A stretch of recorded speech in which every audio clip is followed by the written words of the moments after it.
የአማራ አምላክ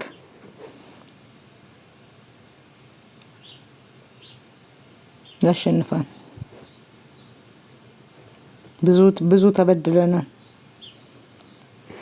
ሆዳሞች እንደ አማራ መቼም የባንዳ መፈልፈያ ኢንኩቤተር እስከምንመስል ድረስ የምትወጉን ሚኒሻ የምትባሉ ቅንቡርሶች፣ የታሪክ አተላዎች፣ ታሪካችሁ በደም የተለወሰ ታሪካችሁ እንዳይቀጥል አድርጉ። ሚኒሻ የተባልክ ወራዳ የእናት ጡት ነካሽ ባንዳነትን አቁም። አማራ ብተና የምትባለው እኔ የምጠራው አማራ ብተና ብዬ እንጂ አድማ ብተና አይደለም። ስቶፕ፣ አቁም። እናንተ ወራዶች ማለት ነው። የሚገርማችሁ ነገር ባንዳነት በየትኛውም ሶሳይቲ ያለ ሆዳም ሰዎች ናቸው። በፖላንድ፣ በሶቪየት ዩኒየን፣ በፈረንሳይ ፓርቲኩላርሊ በጀርመኒ አይሁዶች ሲሳደዱ ካቦ የሚባሉ ባንዳዎች ተፈጥረው ነበር። ያን ያክል ግፍ 1 ሚሊዮን አይሁዳውያን በዛ ልክ ሲጨፈጨፉ ኢቭን በጀርመኒ ብቻ በኦሽዊስ በር የሚጠብቁ ካቦዎች ነበሩ። ራሳቸው እነዛ ምስኪኖች የሚሳደዱበትን ምክንያት የተሸከሙ ቅድም ባልነው መሰረት the oppressed always gather around the reason for their oppression። በአዴኖች ቅንቡርሶች ናቸው፣ እፉኝቶች ናቸው። የመጨረሻ የሚገርማችሁ ቅማንት አገው ምናምን ብለው የከፋፈሉት አሁን ትግራይ የሚባል ህዝብ የለም። ትግራይ የሚባል ህዝብ ስለሌለ ተጋሩ የሚባል አይደንቲቲ ካልቲቬት ሊያደርጉ ግድ ሆነባቸው። ትግራይ የሚባል ህዝብ አይደለም። ትግራይ የሚባል ቦታ በ10ኛው ሴንቸሪ ብቻ ነው በጽሁፍ የምታገኙት። doesn't exist። ስለዚህ እኛን ይከፋፍሉን ዘንድ በሚገርም ሁኔታ የትም ቦታ ዳይሴክት ተደርጎም አሁን ኦሮሞ የሚባል ህዝብም የለም። ኦሮሞ የሚባል ህዝብ የለም። ኦርማኒያ ብሎ ዮሐን ክራፍት ጀርመናዊው መቼም ተሰባስቦ ራሱ ኢትዮጵያን የማያክል ዌስተርን ዩሮፕ መጥቶ አፍሪካን የሚያክል አህጉር እንዴት እንደበደለው ታሪክ አንብባቸዋል ብዬ ስለማስብ ይገባቸዋል። በጣም የማውቃት ዲሞክራቲክ ሪፐብሊክ ኦፍ ኮንጎ አንድ ባውሌ የሚባል ወረዳ ነበር። ኢስተርን ፕሮቪንስ የሚባል የኮንጎ ኢስተርን ፕሮቪንስ በጣም ትላልቅ ማዕድኖች ያሉበት ዳይመንድ ስትቆፍሩ እኔ ያው የውሃ ጉድጓድ ፎራጅ ነበር የምሰራው እና መሬት ስትቆፍሩ ኳርትዝ ስታገኙ ላይክ የካርበን ውጤቶች የካርበን you know that there would be diamond፣ ነዳጅ፣ ወርቅ። አይቮሪ ኮስት ጓሯችሁ ውስጥ ተክል ለመትከል ስትቆፍሩ ወርቅ ታገኛላችሁ። the rich continent። ኮንጎ ደግሞ የሚገርማችሁ ሴንትራል አፍሪካ ላይ ነው። የዓለም ዳያመንዶች፣ የዓለም ወርቆች፣ የዓለም ውድ ማዕድናት ዛሬ በዓለም ላይ የሚሽከረከሩ ኤሌክትሪክ መኪናዎች በሙሉ የሚንቀሳቀሱት ከኮንጎ በመጣ ሚነራል ነው። የሚገርም ነው። በቃ ስፋቱ የኮንጎ መንግስት መቆጣጠር አይችልም። ስለዚህ ጣት የምታክለው ሩዋንዳ ካጋሜ አፈርድሜ ያስግጣታል። M23 ሰርቶ ማለት ነው። ትላልቆች ትንንሾችን ያጠፋሉ። አሁን ዛሬ አሜሪካ ትልቅ ሆና ዓለምን ታጠፋለች። ጣት የሚያክለው ኪንግ ሊኦፖልድ የሚመራት ቤልጂየም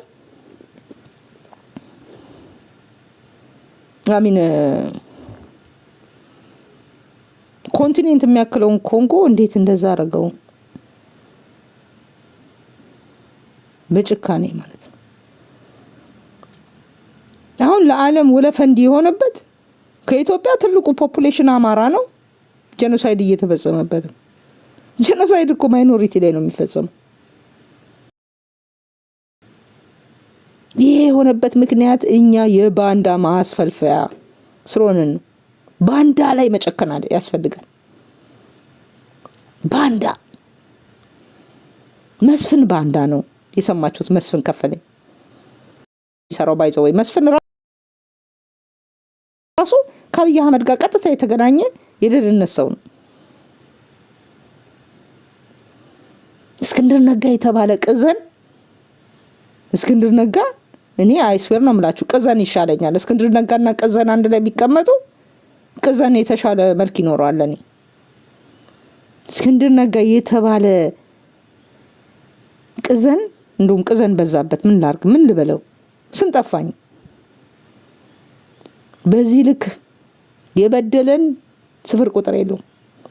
ብአዴን አንድ ቀን በጣም የሚገርማቸው አሁን የጎንደር ልጅ ነውና በጣም ጽንፈኛ ብአዴን ሆኖ በጣም እንትን የሚለን ሰው ብአዴንን ብዙ ሰዎች ብአዴን ነው ጠላታችን አዴፓ ነበር የሚባለው በዛን ሰዓት አዴፓ ነው ጠላታችን እያልኩ ስላቸው አዴፓን ፕሮቴክት የሚያደርጉ ሰዎች ዛሬ በጣም ከባድ የአማራ ብሔርተኛ ይሆናሉ። እና ይሄ አሁንም ያልኳችሁ ልጅ በጣም እየነገርኳቸው ነበረ። መታገል ያለብን ብአዴንን ነው። እንዴ ብአዴን ነው እኮ አጠገባችን ሆኖ ፓወር ያሳጣን ብአዴን ነው። እንዴት ትገልጫለሽ ሲለኝ አንድ ምሳሌ ነገርኩት። ሲሰማው ያስታውሰኛል ብዬ አስባለሁ። በጣም ተደንቋል። ማለት የተደነቀው ምንድነው? I tried to tell them ከደበደበኝ እጄን ይዞ ያስደበደበኝ ነው። የደበደበህን አይደለም የምትወቅሰው። አንተ በልኩ እንዳስደበደበው እጅህን ወደ ኋላ የጠፈነገህ ነው ጠላትህ።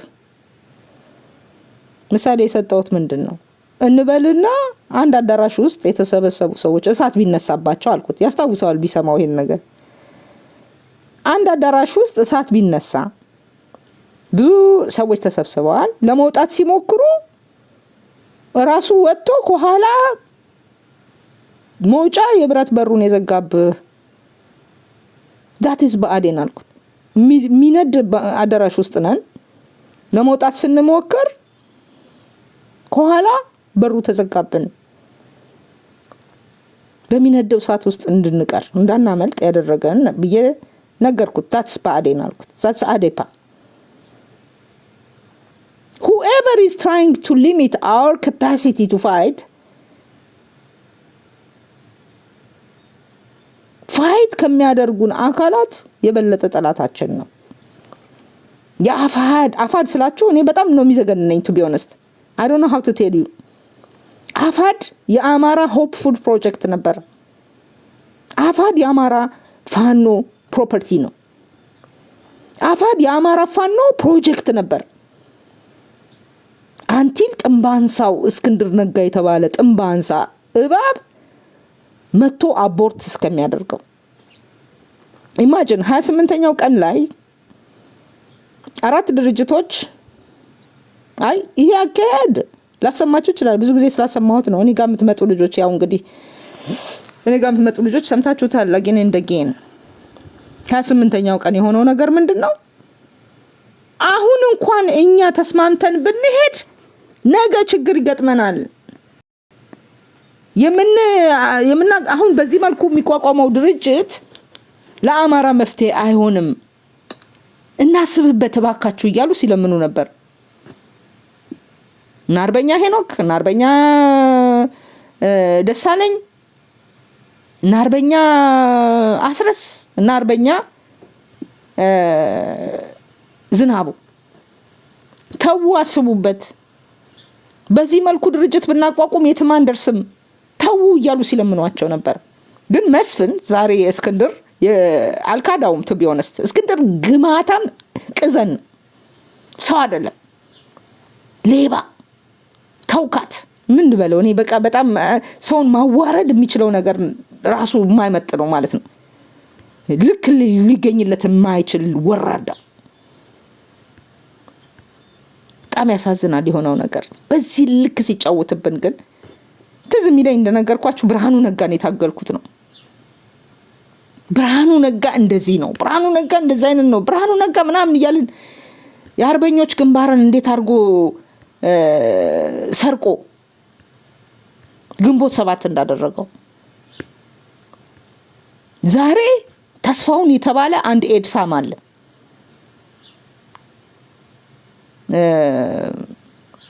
ምንድነው የሆነ አንድ በጣም አስቂኝ ስም ያለው ማን ነው? የተስፋውን የተባለ ኤድሳም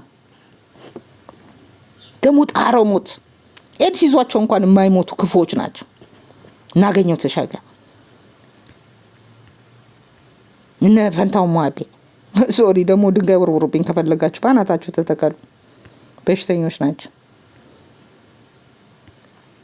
ራሱ በዚህ ተይዘው እንኳን በቃ በአማራ ላይ መከራ ያደርሱ ዘንድ እድሜያቸውን ሰይጣን የቀጠለው ማለት ነው።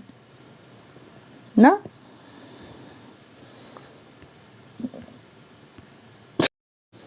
በጣም ነው የሚያማውት ቢሆንስት እንደዚህ አይነት እኩያን ይሄ ህዝብ ማያሳዝናቸው። አሁን 120 ወጥቶ መግለጫ ሰጥ። ለምን ይሄ ሰውዬ ስለ አማራ መከራ ተናግሮ አያውቅም እያለን ስለወቀጥ ነው።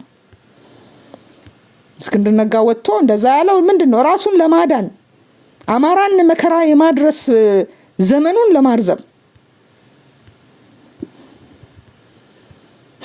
አይገርማችሁ? እድሜያቸው ተቀጥሎ ማለት ነው። እኛ መድኃኒት አድርሸለታ ጋር ፋንታው ማገኝ ጥንባታ ዛሬ በዚህ ልክ ግማታም ባንዳ ሆኖ በዛ ላይ እኔ መቼም እንደው ዳውንት ላይ ስንቱን ጨርሶ ይሆን ስንቱን የአማራ ፊውቸር ወጣት እያመጣ እንዳበላሸ ራሱ ሳስበው ይዘገንነኛል። ዴባ እሺ እኔ ድጋሚ ልናገር ማለት ነው። ስለዚህ እንደውም ላመችና ሳንቲም ሁለት ገጽታ ማለት ምን ማለት ነው? ነገር ሄዱ እንጂ በድምጽ ምርጫ የምትሄደው አይደለም። በድምጽ ምርጫ የምንሄደው ዋናውን ምርጫ በተመለከተ ነው። ስለዚህ በዛ መመዘኛ መሰረት ያንን በጊዜው አጥብቀን አንድ ሰው በነዛ ጉዳዮች ላይ ተቃውሞ ከተነሳበት እጩነት ማለት እንደማይችል አንዱን ግን ካላሟላ ማለት እንደማይችል ተነጋግረን አጥብቀን ያለፍነው ጉዳይ ስለሆነ አሁንም ከልጆች ከወንድሞቻችን ማብራሪያ የተረዳሁትን ይሄንን የሚያጠናክር ሀሳብ ስለሆነ ተቃውሞውን አራት ሰው ያልሰው እንጂ የተነሱት ተቃውሞች ሰፋ ያሉ ናቸው። በነገራችን ላይ መነሻችን አማራ መድረሻችን አማራ የሚል ነገር አልተነሳም። ባለፈው በስነ ያንተን ተሳስተን ሚስኮት ያረከው ነገር ነው። እንደዛ የሚል ቃል የተናገረም ሰው የለም። አሁን ማስቴት ሲገት እየሰማው ነው። እሱ አይደለም አማራ ብሔርተኝነት የጠራ አመለካከት መኖር አለመኖር የሚል መስለኛል። ተራ ቁጥር አንድ ያለው መስፈርት እነዚህና ሌሎች ባለፈው ጥያቄ ያነሳንባቸው መስፈርቶች አለመሟላታቸው ባለፈው ባደረገው ዲስከሽን የተረጋገጠ ስለሆነ ይሄ ሚኒመም የተባለው ወይም ዝቅተኛ የተባለው መስፈርት ያላሟላ ሰው ደግሞ ለእጩነት ብቁም ስለማይሆን በዚህ ግርታ ውስጥ ሆነን እንደተባለው አንዳንዱ ቀጠና ለምሳሌ ቅድም ሲያነሱ እንደነበረው ጎጃም ቀጠና ላይ ሙሉ በሙሉ ድምጽ ሳይኖር ሌላውም ጋር በከፊል እየሆነ በዚህ አግባብ ለእጩነት ማለት ነው ለዋናው ድምጽ አያልኩ አይደለም እሱ ነስተር ላይ ማለ ይችላል። ግን ቢያንስ እጩ ለመሆን አንድ ሰው 75% 80% ድጋፍ ሳይኖረው እጩ ሆኖ ይወዳደር ማለት ጤናማ ድርጅት መፍጠር ሙጥት አይኖርም። ከመርሁ ካልተገባንለት ካጸደቅነው ከተነጋገርንበት ጉዳይ ባለፈው አስተያየት ከተጠነበት ጉዳይ ጋርም የሚቃረን ስለሆነ አሁንም የአርበኛ እስክንድር እጩነት ተሰርዞ ወደ ሌላ ጥቆማ እንድንሄድ ነው ማሳሰብ ፈልገው። አመሰግናለሁ። እናመሰግናለን። ሌላ ሀሳብ መስፍን ነው ይሄ መስፍን እንዴት አጭበርብሮ እስክንድር ነጋ የተባለ ግማታ ጫሚሶ መስፈርት አንድ መስፈርት እንኳን ሳያሟላ እንዴት እንዳጭበረበረ ምርጫ ሳይደረግ ምርጫ ተደረገ ያልለት ምስጋናው አንዱ ዓለም የተባለ እባብ ሌባ ጸረ አማራ እየተመዘዘው ነው መስፍን ይሄን ያደረገው። አሁን የምትሰሙትን ነገር ያደረገው ምርጫ የሚባል ነገር እንኳን ሊመረጥ እስክንድር እጩ አይሁን እያሉ ነው ሲከራከሩ የነበሩት። አያሟላም መስፈርት። ሰማችሁት? መስፈርት አያሟላም። ቃል ኪዳንም የገባ ነው። አንድንም እንኳን አንድ ከ14ቱ አንድ መስፈርት የማያሟላ ከ14ቱ 13ቱን አሟልቶ አንድ መስፈርት ያላሟላ እጩ ሆኖ ሊመረጥ አይችልም። በእጅ በልጫ የሚመረጠው 3 እጩዎች በመስፈርት ካለፉ በኋላ 14ቱን አሟልተው ካለፉ በኋላ በእጅ ብልጫ ይመረጣሉ እንጂ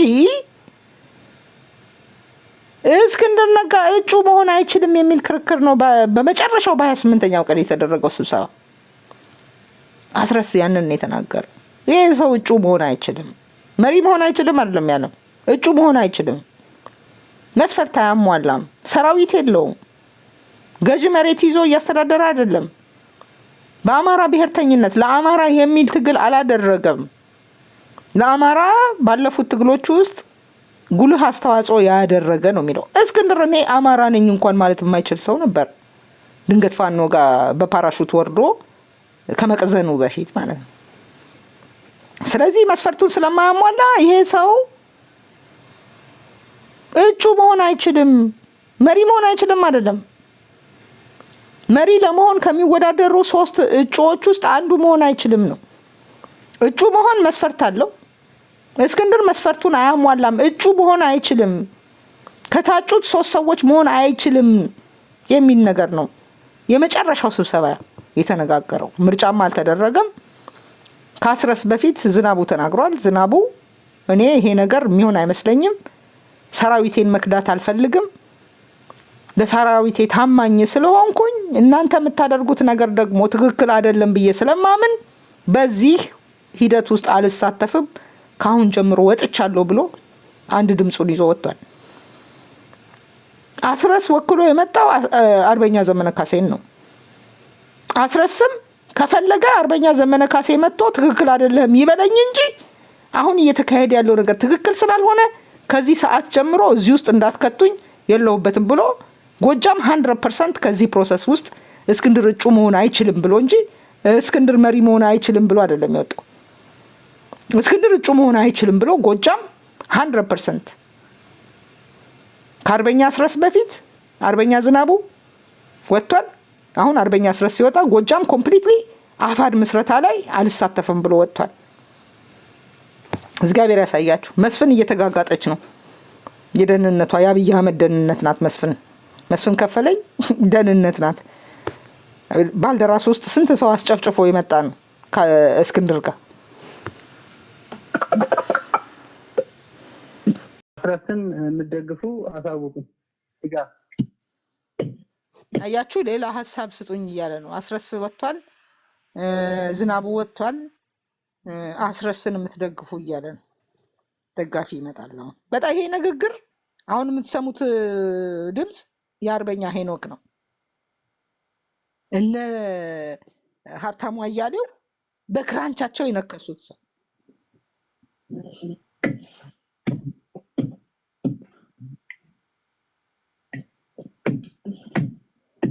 አይሰማም ወይስ ምንድን ነው? ከፌ መስፍን እኔ ጋር ይሰማል። መስፍን ያሉትን ሰው ቼክ አድርግ። መስፍን ምናልባት ሰው ወጥቶ እንዳይሆን ቼክ አድርግ። አንዴ ሰው መኖሩን አቋርጥ። እሺ ታንኪዩ። አርበኛ መከታው አሉ አንተ ጋር ያሉት?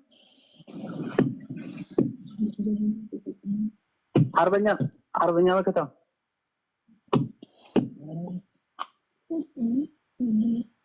አቤት አሉ። ይሰማል? መከታው እንጨት እየፈለጠ ነው አሉ። በዚህ አማ ቼክ አድርግልኝ፣ መሰማቱን ቼክ አድርግልኝ። ኮሎኔል ታደሰ አለ? ነፍሱን ይማረውን። እሺ ዋርካው አለው? እኔ ነኝ። እሺ ታንኪዩ። እሺ ሄኖክ አርበኛ ደሳለኝ አለ? አለው? አዎ አለ። ጥሩ።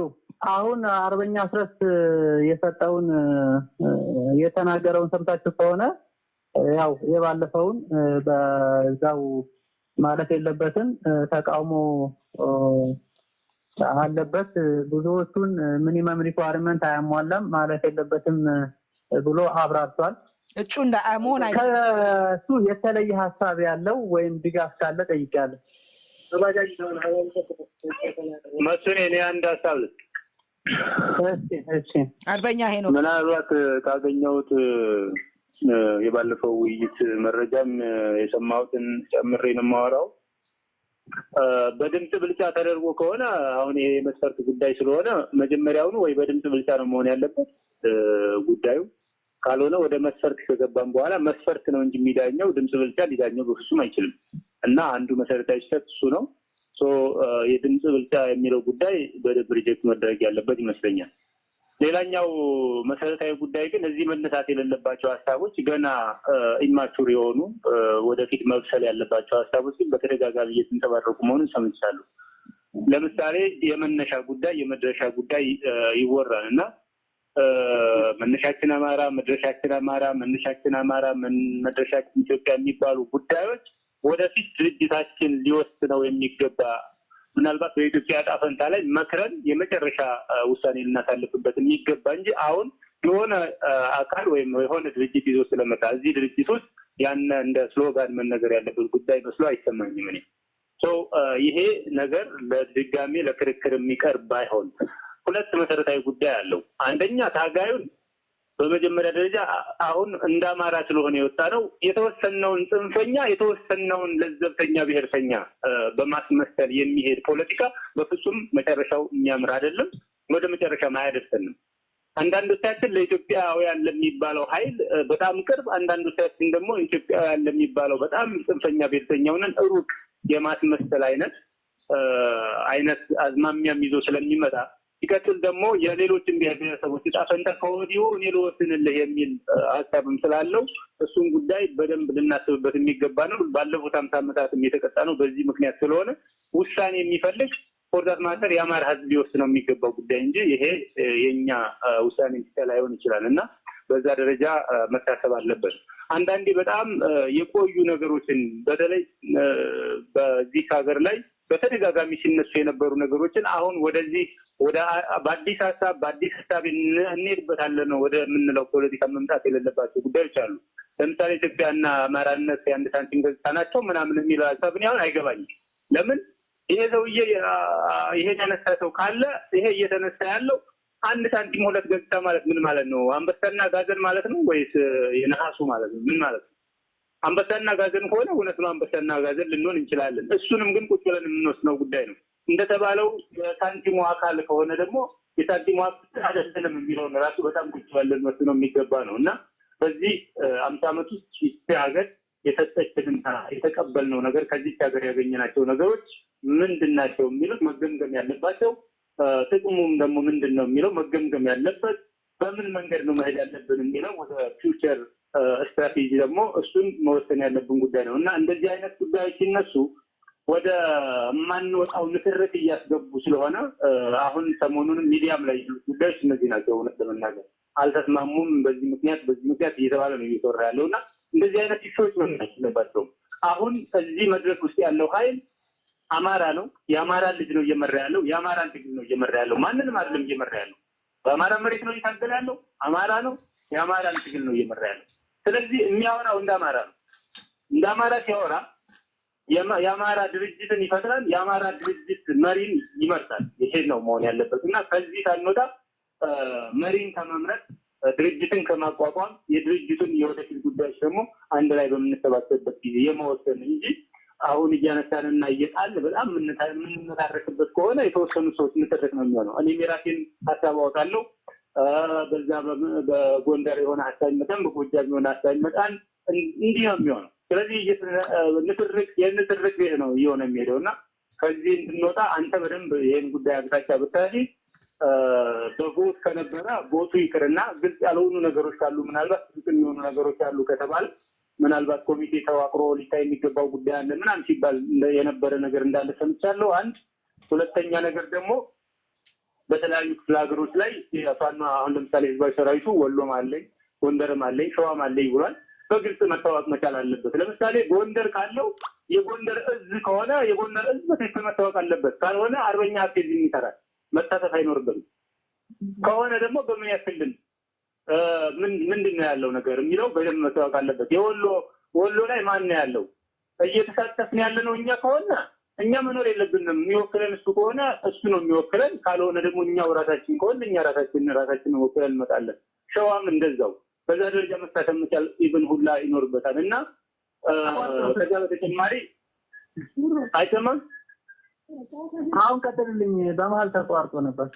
በጣም ጥሩ። ስለዚህ ከዛ አንጻርም ሊታይ ስለሚችል ምናልባት በአርበኛ እስክንድር በኩል ያሉ ጉዳዮች በደንብ በጠራ መንገድ ያልተመለሱ መልሶች እንዳሉ ሰምቻለሁ። አንዳንዶቹ ነገሮች ደግሞ ኃይል የለውም ከተባለ መሬት ወርዶ መታየት ይችላል የሚል ሀሳብ በሱ በኩልም እንደቀረበ ሰምቻለሁ። ስለዚህ እነሱ ጉዳዮች መታየት የሚችሉ ከሆነ ሊታዩ ይችላሉ። እሱን የምናይበትን መንገድ መፍጠር ካስፈለገ መፍጠር ነው የሚያስፈልገው እና በዛ ደረጃ በጣም ፌር ማንንም ያላገለለ ማንንም ለማስደሰት ተብሎ የማይሰራ ነው መሆን ያለበት። በዛ ደረጃ ደግሞ እኛም ኮሚትድ ነን። የራሳችን ሀሳብ ይኖረናል፣ የራሳችን አስተሳሰብ ይኖረናል። እሱን አስተሳሰብ እያስማማ መሄድ ነው ዲሞክራሲ ማለት፣ ሌላ ምንም ጉዳይ አይደለም። አንድን ሀሳብ ስላልተቀበል ነው፣ አንድን ሀሳብ ስለገፋ ነው ወይም ደግሞ ይሄ ሀሳብ አልቀበልም ስለተባለ ያ ሰው ሌላ ሀሳብ አለው ወደሚል አስተሳሰብ መግባት የለበትም። በዚህ በኩል በሰለጠነ መንገድ ነው የማስበው። ሌላውም ሰው እንደዛ በሰለጠነ መንገድ ያስባል ብዬ ነው የማስበው። ስለዚህ በዛ ደረጃ መታየት ያለባቸው ነገሮች ታይተው የሪጀክሽኑን ጉዳይ ሳይሆን አሁን የኔ ሀሳብ ሪጀክት ይደረግ የሚለውን ሀሳብ ሳይሆን ይታዩልኝ የሚላቸው ነገሮች ካሉ እንዲታዩለት እድል መሰጠት አለበት የሚለውንም ለማስጨበጥ ነው። አመሰግናለሁ። በጣም አመሰግናለሁ። እንግዲህ ሰምታችኋል። የአማራ ታጋይ ይሄ ነው። አርበኛ ሄኖክ ነው የሰማችሁት። አርበኛ አስረስን ሰምታችሁታል። ማን ነው እውነተኛ ታጋይ? ማን ነው የእውነት ድምፅ? በዚህ መሃል ነው እንግዲህ እስክንድር ነጋ የተባለ እባብ ዋሾ አብይ አህመድን ያስከነዳ ከሃዲ በዚህ ልክ ነው የአማራን ፋኖ ፕሮጀክት ሰርቆ ይሄደው። መሪዎቻችን እያሉ የነበሩት ኧረ እባካችሁ ረጋ ብሎ ይታይ። አሁን ራሱ ድርጅት መሰረትን ብንል በችግር ነው የምንጥለቀለቀው። ምንም የሚፈታው ነገር የለም። ተስማምተን ሁላችን የምንገባበት ነገር ይዘን እንሂድ። ይሄ ሰውዬ መሀል ላይ አድርገን 14 ነጥብ ያለው መስፈርት አውጥተናል 3 እጩዎች ለመምረጥ። 3ቱ እጩዎች ደግሞ በእጅ ብልጫ ማን መሪ ይሁን የሚል ነገር ተወዳድረው መሪ ምክትል ምናምን ሆነው ይወጣሉ የሚል ነበር። እስክንድር ነጋ የተባለ እባብ አንድ መስፈርት አላሟላም። ከ14ቱ አንዱንም ስላላደረገ አንዱንም ሚት ስላላደረገ መስፍን የተባለ ዛሬ በቁጥጥር ስር ውሏል የተባለው ሰውዬ ነው እየመራ ያለው። አልፈልግም አለ። በምንም አይነት ወደኋላ አልመለስም። እስክንድር ነጋ እጩ ተብሎ ማለፍ አለበት። ሊያውም መሪሁን አይደለም እጩ ሆኖ ማለፍ አለበት። እሱ የሌለበት እጩነት ሊመጣ አይችልም። ምስጋናው አንዱዓለም የተባለ የቅማንት ኮሚቴ ዲቃላ እየጠመዘዘ ኮሎኔል ታደሰን ቅድም አለው ሲል የነበረው ነፍሱን ይማራውና አሁን እነ ምስጋናው የገደሉት እነ ደረጀ ተሾመ የገደሉት ኮሎኔል ታደሰ ያለበትን ቦታ ጠቁመው አስወርሮ ያስመቱት ጦርነት ላይ ሄዶ ሳይሆን ትል በሚዘንበው ግራ እግሩ 6 ወር ሙሉ ሲሰቃይ በነበረበት ቤተሰቡ መከራውን እየተቀበለ ሲያስታምመው በነበረበት መከላከያ ልከው አስገደሉት። ሰምታችሁታል። ኮሎኔል ታደሰ አለው ሲል ሰምታችኋል። እሱን ጠምዝዘው ድርጅቱን እንዲከዳ አድርገውታል። ስራ አስፈጻሚ ኮሚቴ የተወያየበትን መሪው ይሄ ነገር መቀጠል የለበትም ወደኋላ ተመልሰው ማየት አለባቸው ብሎ ያለውን አርበኛ ባየ ስለቆሰለ በዛን ሰዓት ይቺ ቪአይፒ ሸርሙጣ የሆነች ዲና የምትባል አንድ ቪአይፒ ሸርሙጣ አለች። ስታወራ ያለች የምትሟዘዝ ማለት ነው። የገማሽ በስባሽ ከጠላ ቤት ሲወጣ ነው የተመታው አለች። በጦርነት ላይ የተመታውን ባየን ከጠጅ ቤት ሲወጣ ተመቶ ነው ኮሎኔል ታደሰ እዚህ አሁን የሰማችሁት ስብሰባ ላይ የተገኘው ምትል አለች። አንድ ቪአይፒ ሸርሙጣ ማለት ነው። እኔን ስትሰድብ ነበር። ጥንባታ ቪአይፒ ሸርሙጣዋ ሊና አታፍሪም አንቺ የገማሽ ማለት ነው። ከጠላ ቤት ሲወጣ ነው የተመታዋለች። ባየን ጦርነት ላይ የተመታውን ሰው የጠነባሽ ሸርሙጣ ማለት ነው። ጭንሽን እኮ ያሳየሽ እኮ ነሽ አንቺ ስትሸረሙጪ ቲክቶክ ላይ ጭንሽን የከፈትሽ እኮ ነሽ አንቺ። ድምፅሽን አግኝቼዋለሁኝ ስትሰድቢኝ ማለት ነው። አሮጊት ምናምን ትያለሽ። ኧረ እንደኔማ ማርጀት አትችይም እኮ። ወጣት ሆኖ ማርጀት እኮ ምን ማለት መሰለሽ? ብዙ ገንዘብ ያለው ብዙ የተማረ ማለት ነው። ለአንቺ አይነት ጥንባታም ቪአይፒ ሸርሙጣ አርበኛ ባየ ከጠላ ቤት ሲወጣ ተመታ ያልሽ የገማሽ ብስባሽ ቂጥሽን የማታጥቢ ግማታ። እስቲ አፍሽን ክፈች ከዚህ በኋላ። አንቺ ብቻ ሰብጀክት የሆንሽበት ቤት ነው የምከፍተው። ጥንባት ሸርሙጣ ያልሽ አርበኛ ባየ ከጠላ ቤት ሲወጣ ነው የተመታው በጥይት። የጠነባሽ ካድሬ አፋድ እኮ ሸርሙጦችንም ወያላዎችንም ምናምን እኮ ነው የሚሰበሰበው። እንዳንቺ አይነት የጠነባች እኮ ሸርሙጣ ስለ እኔ በዛ ልክ እንዴት ነው ልትናገር የደፈርሽው? ኧረ ምንም ችግር የለም። እኔማ የአርበኛ ባየን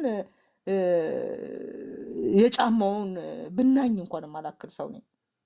አርበኛ ባየን ግን ከጠላ ቤት ሲወጣ እኔ ተመታው ያልሽ ጥንብ ሸርሙጣ ነሽ አንቺ። እስክንድር ነጋ የተባለ እባብ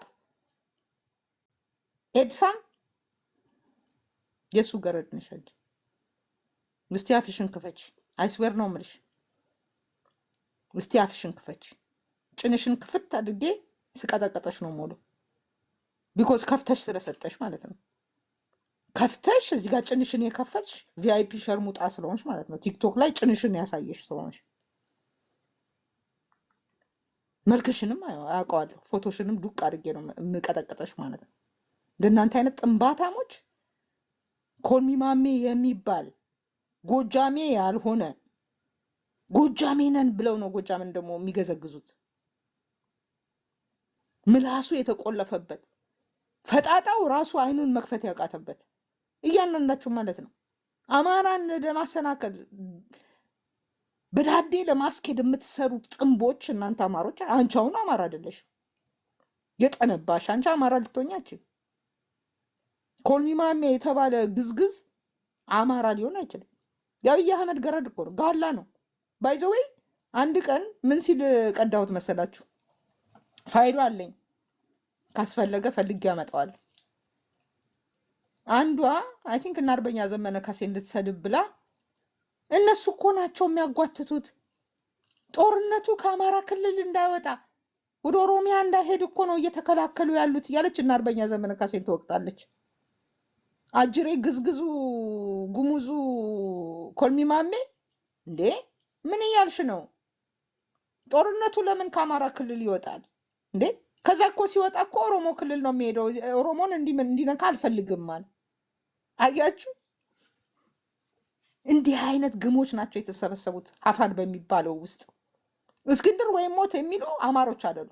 ቢና የተባለች ቪአይፒ ሸርሙጣ አይዶንት ቲንክ እኔ ጉራጌ ትመስለኛለች፣ የጠነባች ማለት ነው ሸርሙጣ።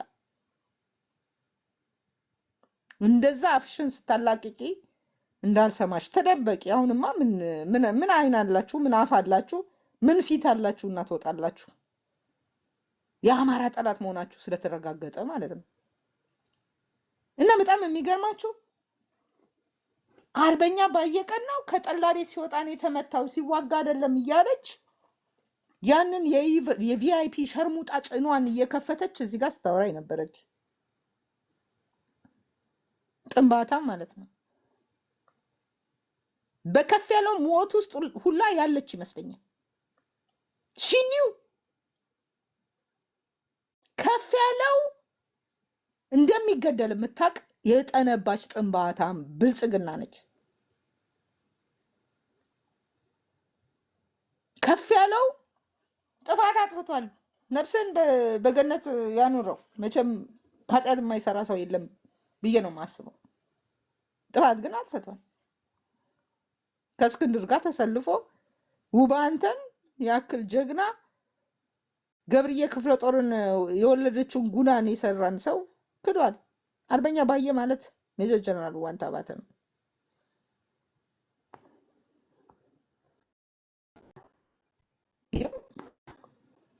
ዳውንት ላይ የተደራደሩት እነዚህ ናቸው።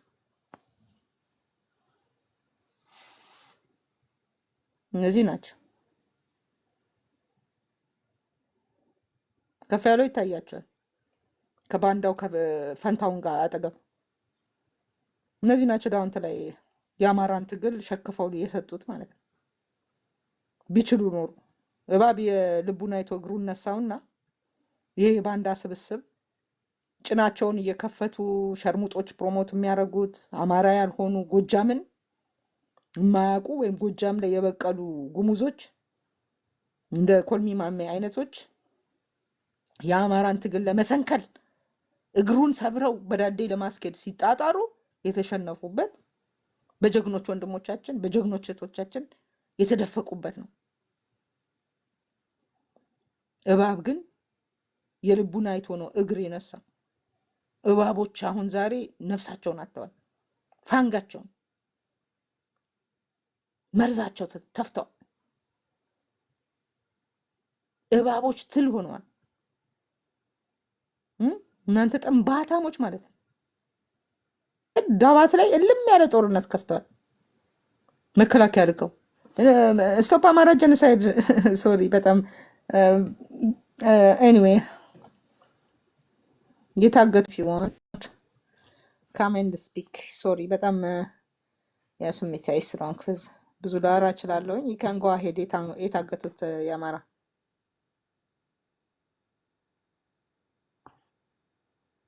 እንዴ እዛት ዩ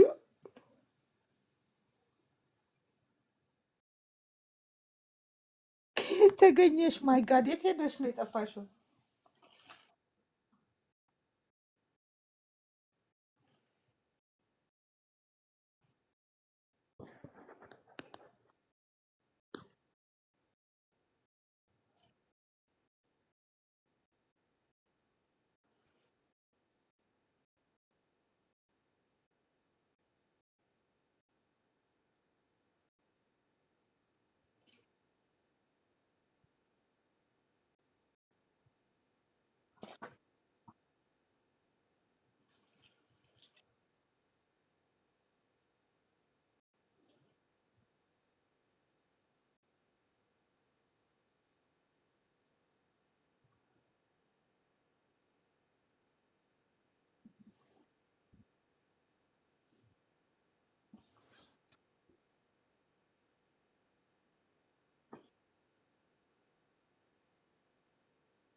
ትሰሚያለሽ?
ሶሪ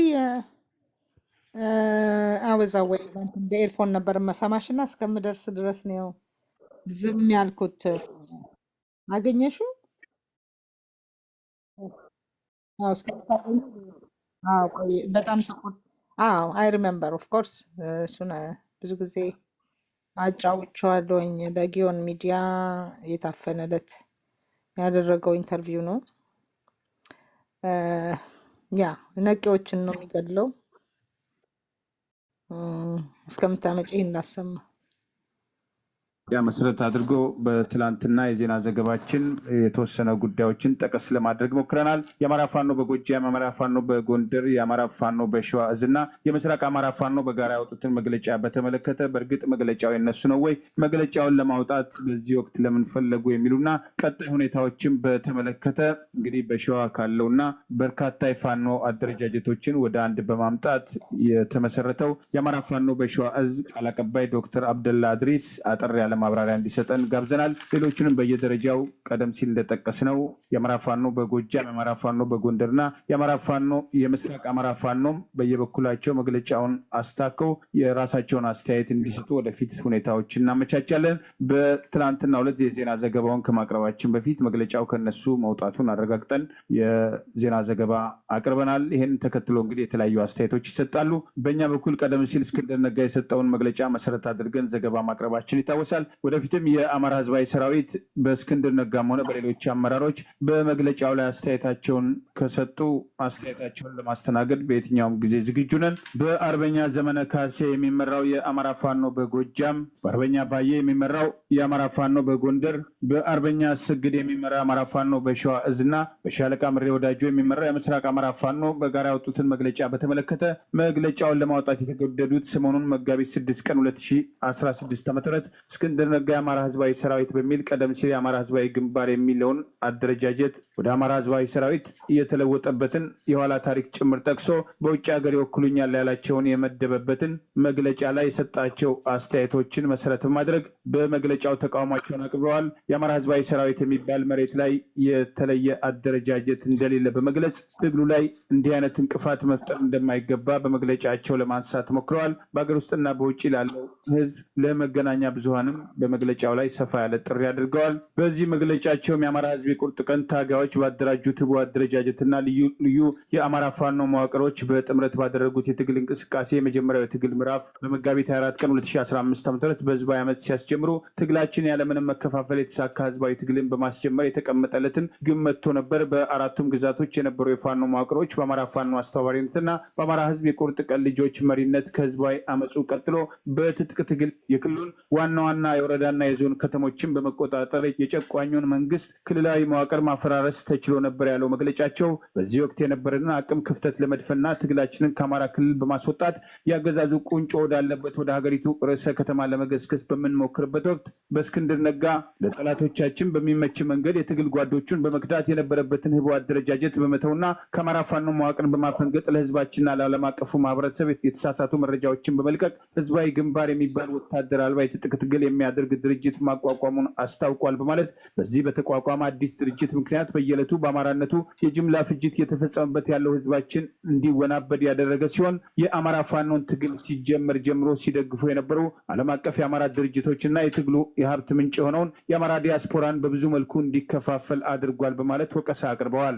በወታደር አልባው ግንባር ስም በተለያዩ ዓለም አቀፍ ክፍሎች ገንዘብ በማሰባሰብ ለነጻነቱ የወጣን የፈነነ ወታደርና የፋኖ መዋቅር በገንዘብ ለመግዛት የተለያዩ ሙከራዎችን ሲያደርግና ሲከፋፍል ቆይቷል በማለት የወቀሰው መግለጫ ትግላችንን ወደ ርዕሰ ከተማው ከመግፋት ይልቅ የተፈጠረብንን አዲስ ክፍተት ለመድፈን ስንል በቁጥጥራችን ስር የነበሩ የዞንና የወረዳ ከተሞችን በመልቀቅ አፈግፍገናል በማለት እስክንድር በፈጠረው አደረጃጀት ምክንያት የተፈጠረውን ክፍተት ለመድፈን ተስፋ የሚደረግበትና ብዙሃኑን ያቀፈ ፖለቲካ እንዲኖረን ለማድረግና የተማከለ ዲሞክራሲያዊ መንገድ ለመፍጠር ስንል በየጊዜው ያገኘነው ድል ከማስጠበቅ ይልቅ የትግሉን ክፍተት ለመድፈን ወንድምን መያዝና ወንድምነትን ማስጠበቅ ይሻላል በማለት ከተሞቻችንና ወገናችንን ለጠላት ለመልቀቅ ተገደናል በማለት አስቀድሞ በግንባር ስም የተፈጠረው አደረጃጀት በትግሉ ላይ ያመጣቸውን ጫናዎች በመግለጫው ጠቀስ ለማድረግ ሞክረዋል።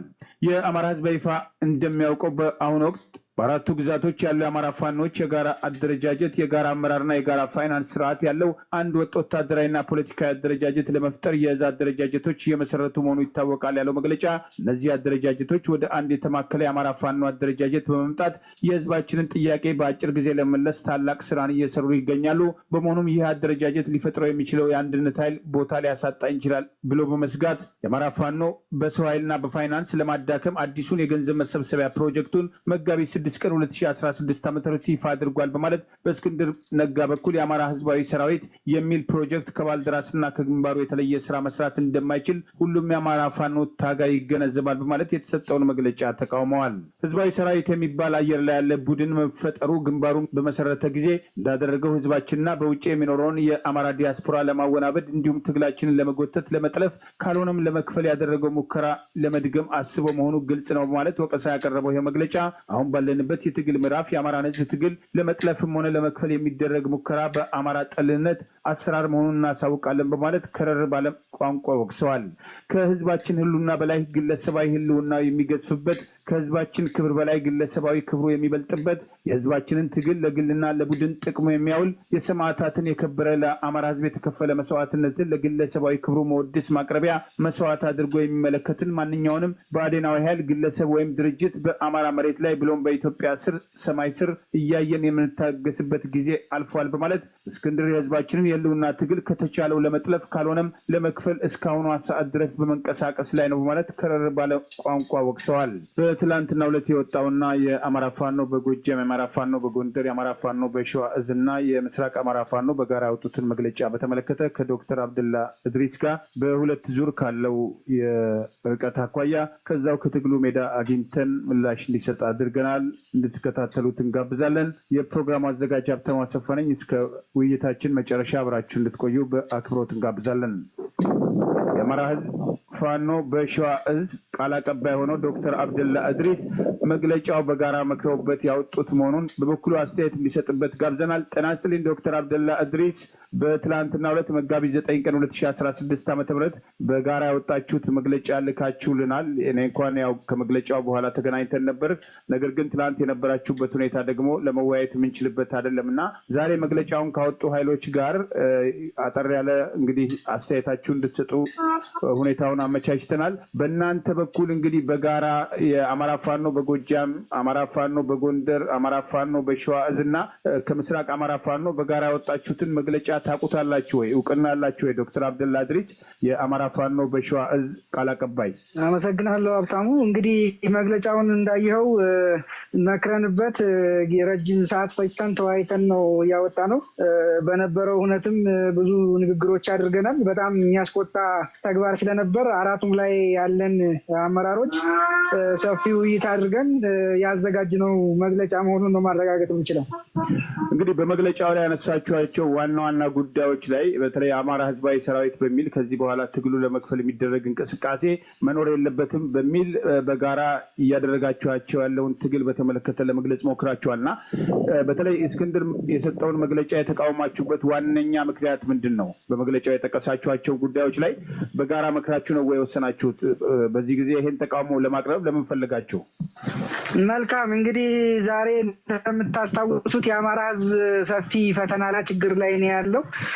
ይህንን ችግር ደግሞ ለአንዴና ለመጨረሻ ጊዜ ለመታደግና የአማራን የገጠመውን የህልውና አደጋ ለመቀልበስ በሁሉም የአማራ ግዛቶች ያሉ የፋኖ አደረጃጀቶች ወደ አንድ ለመምጣት ሰፊ ውይይትና ንግግር እያደረጉ ከሞላ ጎደል ወደ መሰባሰብ ላይ ባሉበት እና የአማራ ህዝብም ከነበረው የድብርትና የመከፋፈል ጭንቀት ወጥቶ ወደ አንድ ይመጣል የሚለውን ተስፋ በሚያጨልም መንገድ ሌላ ተጨማሪ አደረጃጀት ፈጠርን በሚል መሬት ላይ የሌለ ነገር ግን በአየር ላይ የተንሳፈፈ አደረጃጀት ፈጠርን የሚል ነገር ነው ያየነው። ይሄ ትንሽ አሳዝኖናልም አስቆጥቶናል። በተለይ አቶ እስክንድር ነጋ ያላቸውን የትግል ታሪክና እውቀት ስንመለከተው ለእንዲህ አይነት ተልካሻ ነገር ይወድቃሉ ብሎ የሚታሰብ አይደለም። ግን ሆኖ ስላገኙን አበሳጭቶናል። በሁለተኛ ደረጃ ያው ሲያወጡም ኮንነው ነው ዘልፈው ነው ታጋዩን የማይመጥን ንግግር ነው ያደረጉት። በመግለጫቸው እንዳየው የደም ነጋዴ ሲሉም ገልጸውናል። እንግዲህ እኛ ደም ነጋዴ ሳይሆን ያለው ታጋይ መሬት ላይ የሞተ እየቆሰለ ይህንን ዋጋ እየከፈለ የአማራን ነፃ ለማውጣት በሚታገልበት በዚህ ወቅት እሳቸው ወጥተው እንዲህ አይነት አሳፋሪ ነገር መስጠታቸው በጣም ነው ያስቆጣል። ያናደደንም እዛ ላይ በመግለጫው ላይም በግልጽ አስቀምጠነዋል እና የእሳቸው ሁኔታ ትንሽ አሁን ራሱ ለመግለጽ እኔ እየተናነቀኝ ነው ይህንን ሀሳብ የሚሰጥ ሀሳብ።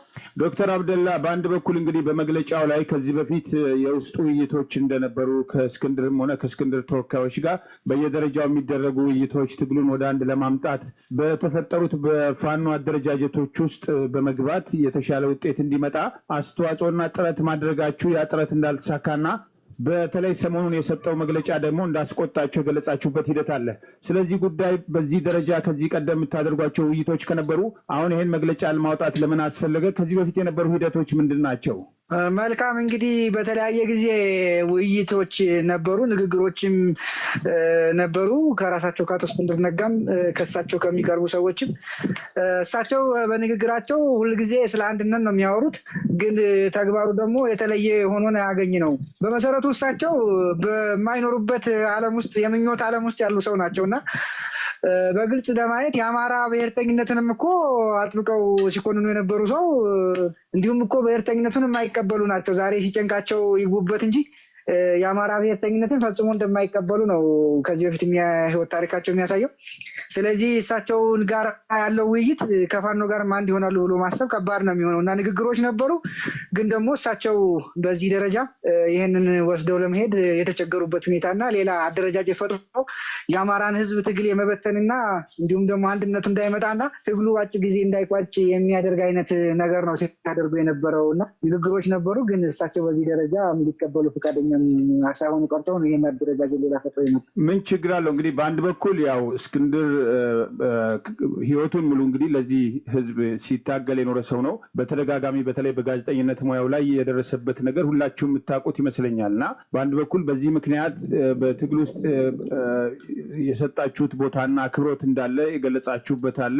ነገር ግን አሁን በተለይ የአማራ ህዝባዊ ሰራዊት የሚለው ቀደም ሲል የአማራ ህዝባዊ ግንባር የሚለው በራሱ አደረጃጀት እንግዲህ ካለና የሚቀጥል ከሆነ ትግሉ ላይ ምን ጫና ያመጣል? እናንተ በራሳችሁ መንገድ እንድትሄዱ እሱም በራሱ መንገድ እንዲሄድ መፍቀድ ለምን አልፈለጋችሁም?